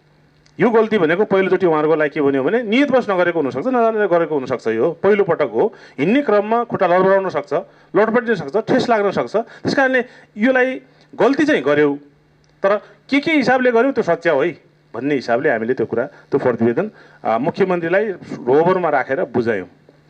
त्यही चिजलाई दृष्टिगत गरेर अख्तियारले चाहिँ मुद्दा चलायो भन्न पनि सुन्छु। अब कता हरायो आफ्नो ठाउँमा छ, कहाँ पुग्यो त्यसपछि हामीले खोजेनौँ, किन अधिकार चलिसकेपछि हामीले खोजेनौँ। महालेखा परीक्षकको प्रतिवेदनले त्यो विषय मलाई लाग्छ सरकारले त्यहीँनिर राम्रो काम गर्यो जस्तो लाग्छ। हामीले उठाएका विषयहरू कोही नभेटिने गरेर त्यसलाई चाहिँ हिमी अब त्यो महालेखा परीक्षकसँगको चाहिँ होला नि सम्बन्धका हिसाबले के मिलायो त्यो गरे, त्यो चाहिँ राम्रो गरे उनीहरूले, कागज राम्रो बनाए। तर मलाई के लाग्छ भने त्यो विषय जब बाबुराम सरलाई यो चाहिँ अब अहिले त रिटायरमेन्ट उसमा हुनुहुन्छ, तर अब अहिले हुनेहरूलाई सरले चाहिँ सूचना गरिदिए हुन्छ। समितिमा छलफल भएर इरर देखाएका विषयहरू महालेखा परीक्षकले चाहिँ लेखा परीक्षण गर्दाखेरि त्यसलाई पनि के भएको थियो भने खोज्नुपर्छ। त्यो नखोजेपछि तपाईँले सफाइ दिने, हामीले चाहिँ त्यहाँ चाहिँ इरर देखाउने, कन्ट्राडिक्सन हुन्छ। त्यस कारणले यस्तो कन्ट्राडिक्सनले के निम्ति आउँछ भन्दाखेरि समिति बायस्ड भयो, हामीप्रति बायस भएर गरेको हो भन्ने बुझिन्छ। त्यस कारणले कहिलेकाहीँ अब उपरान्त लेखा परीक्षण गर्ने क्रममा अब अहिले बहालवाला सदस्य अथवा महालेखा परीक्षकै भइदिएको भए मैले भन्ने थिएँ, अस्ति पनि भने मैले उहाँ टङ्कमणि सर आफै आउँदाखेरि तपाईँले यो हेरिदिनुपर्छ है।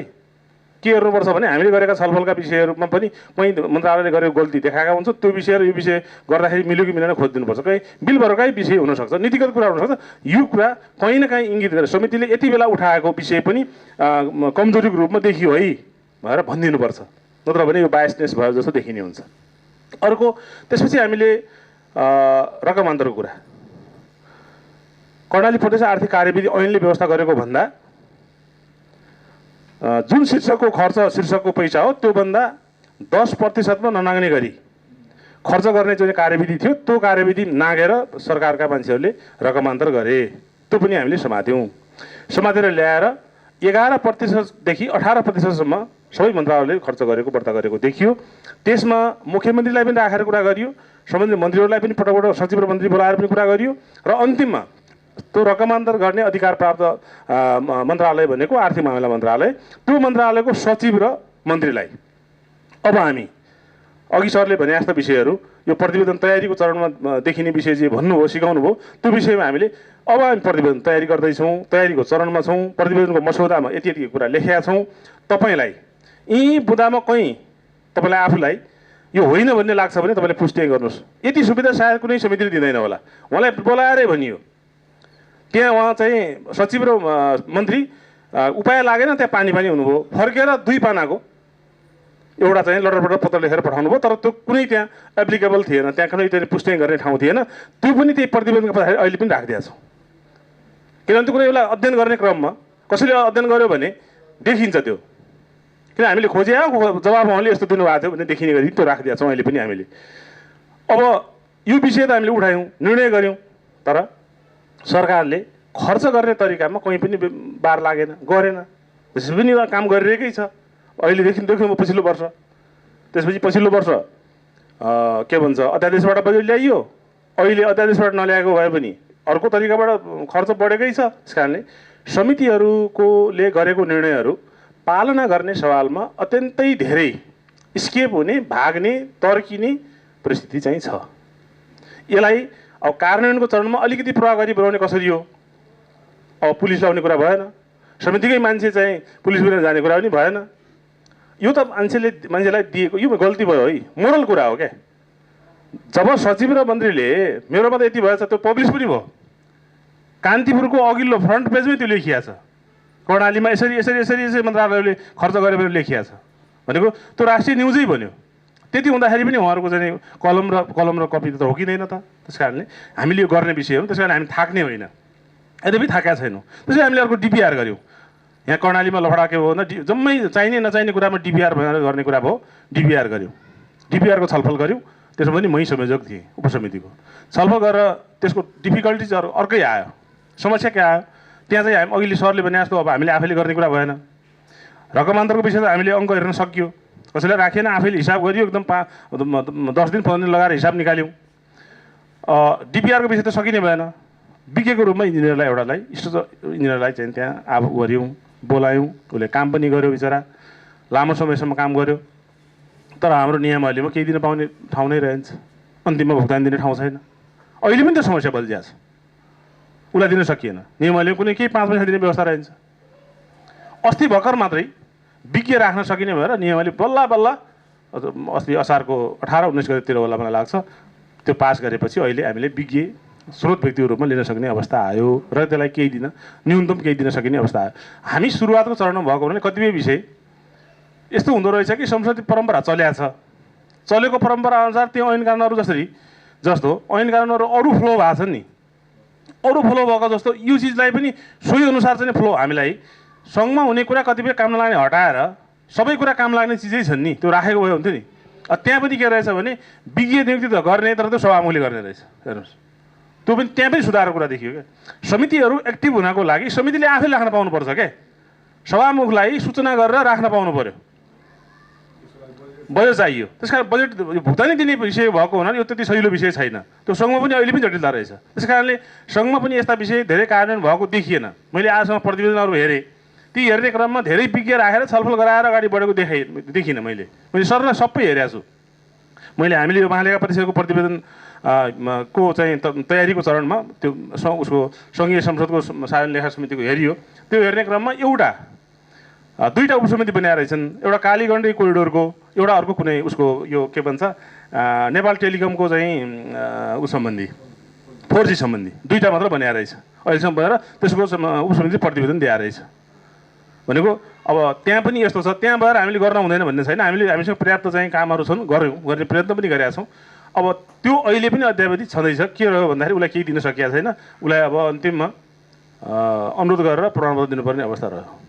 दिने के त भन्दा व्यक्तिगत दिन सकिने कुरा भएन, कानुनले केही दिन मिल्दैन, अवस्था यस्ताहरू छन्। अहिले त खुलेपछि मलाई मात्र होइन सबै समितिलाई काम लाग्ने गरेर समितिकोलाई प्रदेश सभाको चाहिँ सचिवलाई मैले उहिले नै साउन लाग्ने बित्तिकै एउटा तपाईँले चाहिँ सूचना गरिदिनुहोस्, यो आर्थिक वर्षका लागि समितिलाई चाहिने प्राविधिकहरूको एउटा रोस्टर चाहिँ खोलिदिनुहोस्, कतिले एप्लाई गर्छन् त्यो अनुसारको चाहिँ बायोडाटा बुझाउँ, त्यो अनुसारको हामीलाई चाहिने विज्ञहरू चाहिँ राखिदिने, रोस्टरमा राखिदिने। जुन समितिलाई जुन विषय चाहिने हो त्यो विषय किन हामीसँग हुन्छ, टक्क फोन गर्यो, बोला ल यति दिनको लागि फलान ठाउँ जाउँ भने सकियो। यो गर्नु भनेको अहिलेसम्म सायद गरेका छैन होला। हाम्रो तरिका, यो काम गर्ने तरिका शैली लेन्दी छ कि यो चाहिँ परिहालेपछि मात्र गर्ने, परिहाल्दाखेरि त अरू 7 दिन लाग्छ नि, काम परिसकेपछि त्यसलाई खोज्न त अरू 7 दिन लाग्छ होइन, उसको पनि समय हुन्छ। यस्तो अवस्था देखियो। अब अघि मान्यज्यूले उठाउनु भयो त्यो चाहिँ अक्सिजन कन्सन्ट्रेटरको कुरा, त्यो पनि समस्या कहाँ गएर अड्केको भन्नुहुन्छ भने उहाँले गएर हेरिसक्नुभयो, हामी गएर पनि यही नाङ्गो आँखाले हेर्नेको कुनै अर्थ थिएन। एउटा समिति हेरिसकेपछि अब हामीले गर्न खोजेका के थियौँ भन्दाखेरि विज्ञ चाहियो। अब विज्ञ चाहिँ ल्याउने ठाउँ नै छैन। के भनेर ल्याउनुहुन्छ? दाजुभाइ साथीभाइ भनेर ल्याएर हेरिदिने कुरा एउटा कुरा होला, तर वैधानिक विधि चाहिँ केही पनि छैन। त्यसो नहुँदाखेरि अब त्यो बेला म त सभापति थिइनँ, यद्यपि म त फागुन के अरे माघ 23 गते भएको कमिटी यो समितिमा कन्टिन्यू छु, यो पदमा चाहिँ फागुन के अरे माघ 23 गतेदेखि हो। यस्तो अवस्था छ। बिचमा अब यो राजनीतिक प्रभाव पऱ्यो सरलाई भनेर केही छैन। 78 चाहिँ वैशाख 2-4 गतेपछिको अर्कै यहाँ कर्णालीमा हुँदाखेरि भयो, त्यो हिसाबले धेरै अब्स्ट्याकलहरू आए। यति हुँदाखेरि पनि हामी समिति सभा विभिन्न हिसाबले छलफल गर्दै चलाउँदै यहाँसम्म आइपुगेका छौँ। गत वर्षको प्रतिवेदन पेश नहुनको पछाडि के भन्छ अध्यादेशबाट बजेट आएपछि क्लोज भइहाल्यो, संसद क्लोज गरिदिएपछि त्यो रोकियो। अरू समितिका नर्मल प्रतिवेदन पनि पेश भएनन्।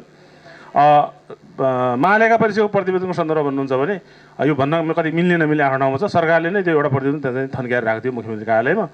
अर्को प्रतिवेदन, तेस्रो प्रतिवेदन दिन आउँदाखेरि टङ्कमणि सरले अब पहिले पठाएको यो त पोहोरको भनेर भनेपछि अनि त्यो त छैन यहाँ भनेर सभामा गएर भनेपछि मैले त बुझाएको हौँ त, यहीँ आएर प्रदेश प्रमुखलाई गएर त्यहाँ लिएर मुख्यमन्त्री कहाँ लिएर बुझाएको भनेपछि त्यहाँ कहाँ घरमा परेको रहेछ, त्यहाँ खोजेर ल्याएर दुईवटा दोस्रो तेस्रो उहाँले सँगै ल्याएर त्यहाँ छोड्नुभयो र ती उसमा के भन्छ समितिमा सँगै आए।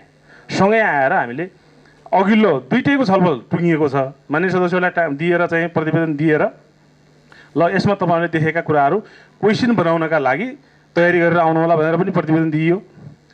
मन्त्रालयका सचिवहरूलाई र लेखाधिकारीलाई बोलाएर मैले आफूले बनाएको थिएँ, त्यसमा जे समस्या हुन् तपाईँको मन्त्रालयमा देखिने समस्या यिनी हुन्, यी विषयमा तपाईँले गरेको आजसम्मको प्रगति छलफल केही गरेको भए चिठी लेखेको भए 2 लाइनको चिठी लेखेको भए पनि यति मितिमा फलानु अफिसलाई यो विषयमा मैले चिठी लेखेको छु भनेर लेखेर पठाउनु होला भनेको आज 3 महिना भयो, कहीँ देखिँदैन त्यो रेकर्ड, पठाउनु भएन। त्यो दिन त होइन हामी 3 दिन पठाउँछौँ भनेर जानुभयो।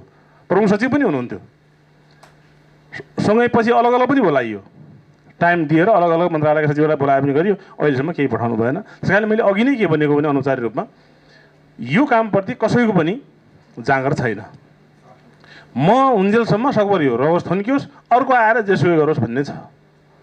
मैले त्यो अघि राखेको विषय लेखा उत्तरदायी अधिकारी भएको भए त तपाईँले के गर्नु भएको छ भन्यो भने त भन्न सकिन्थ्यो नि। यति हुँदा कम्तीमा मोरल्ली केही गरौँ कि भन्ने उत्साह जाग्थ्यो कि भन्ने कुरा है, उहाँलाई फेरि डाँटाको लागि होइन। अवस्था यस्तो छ। यो भनेको कर्णालीमा होइन, यो आम चाहिँ तरिका हो। यो आम तरिकाले के भएको छ, बेरोजगारीको ग्राफ बढी हुने कारण यो म रहन्जेलसम्म मैले गर्ने हो, नमिल्ने चिज पनि भन्ने हो भन्ने छैन। त्यहाँ अस्ति प्रमुख सचिवहरू बोलाएको उसमा हाम्रो खेम सर त हुनु भएन, समयले उहाँको इक्जाम केही थियो। कस्तो जवाब आयो भने प्रदेशको लेखाधिकारीलाई पनि मैले बोलाएको थिएँ। उहाँले अघि सरले भने जस्तो एउटा सफ्टवेयर बन्दैछ, त्यो चाहिँ त्यसले अलिकति काम गरिरहेको छैन, सफ्टवेयर अपग्रेड भएपछि सबै हुन्छ भन्नुभयो, निस्किहाल्नुभयो।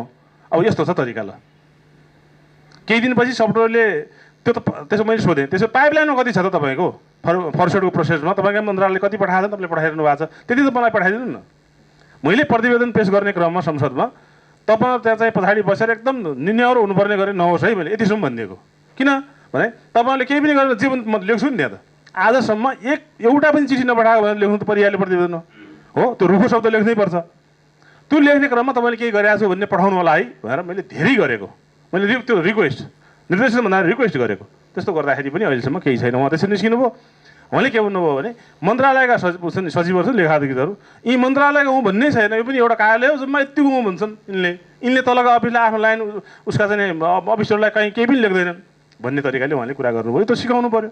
त्यसले सरको यो छलफलको एउटा बुँदा त्यो थपेर उपरान्त लेखा उत्तरदायी अधिकारीहरूलाई जिम्मेवार बनाउने कुरा, पहिला मन्त्रालयका अधिकारीलाई, त्यसले तलका त्यो सबै उसका हुन् सहयोगी हुन्, तल मन्त्रालयका के अरे कार्यालयका, तिनीसँग उनीहरू कुनै छैन, ऊ अलगै हो म अलगै हो भन्ने बुझाइसके।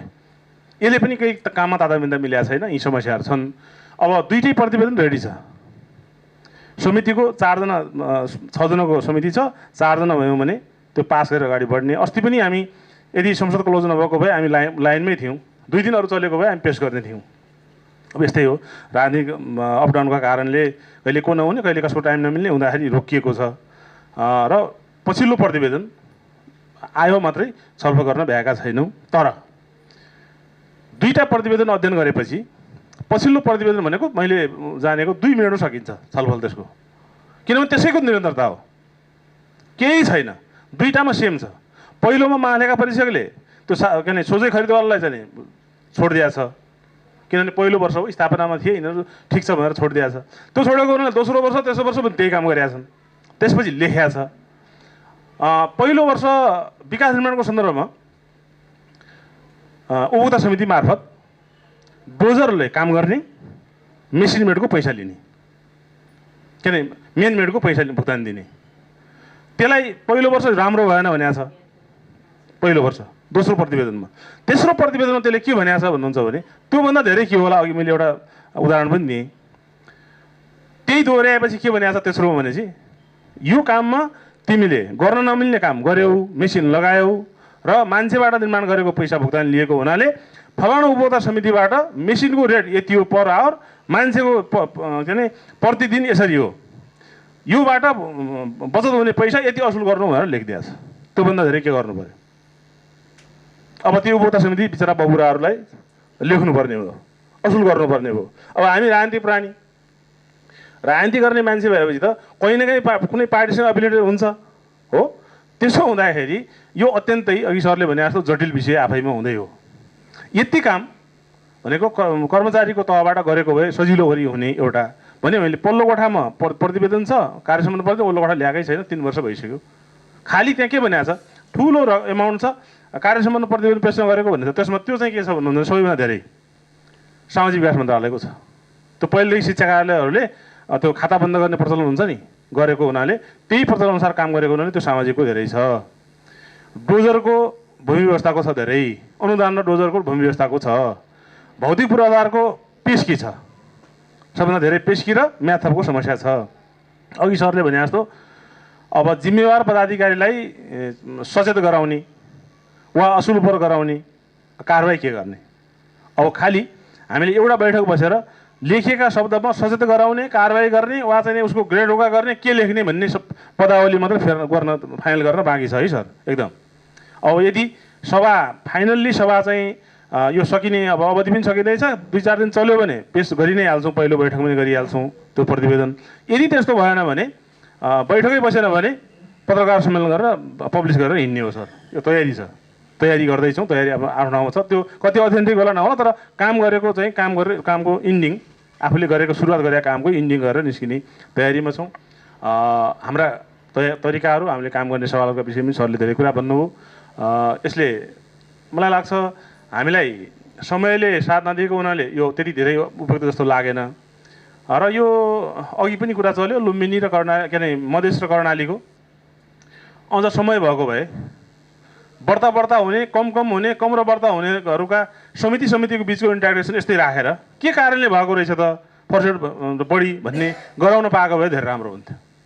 यो त के हो भन्दाखेरि एकले अर्कालाई यसो हेर्दाखेरि पनि के हो भने लज्जाबोध हुने कुरा हुन्छ नि त। तिम्रो प्रदेशमा यस्तो भन्यो भने के हुन्छ भन्दाखेरि त्यस्तो टर्चर ट्रिगरिङ नगरिकन हुनेवाला छैन कि। नेपाल भने यस्तो ठाउँ हो कि अब केही समय पहिला हामी ओडिएफको ठुलो प्लान लियौँ नि त, त्यो गर्नुपर्ने थियो र थिएन नि।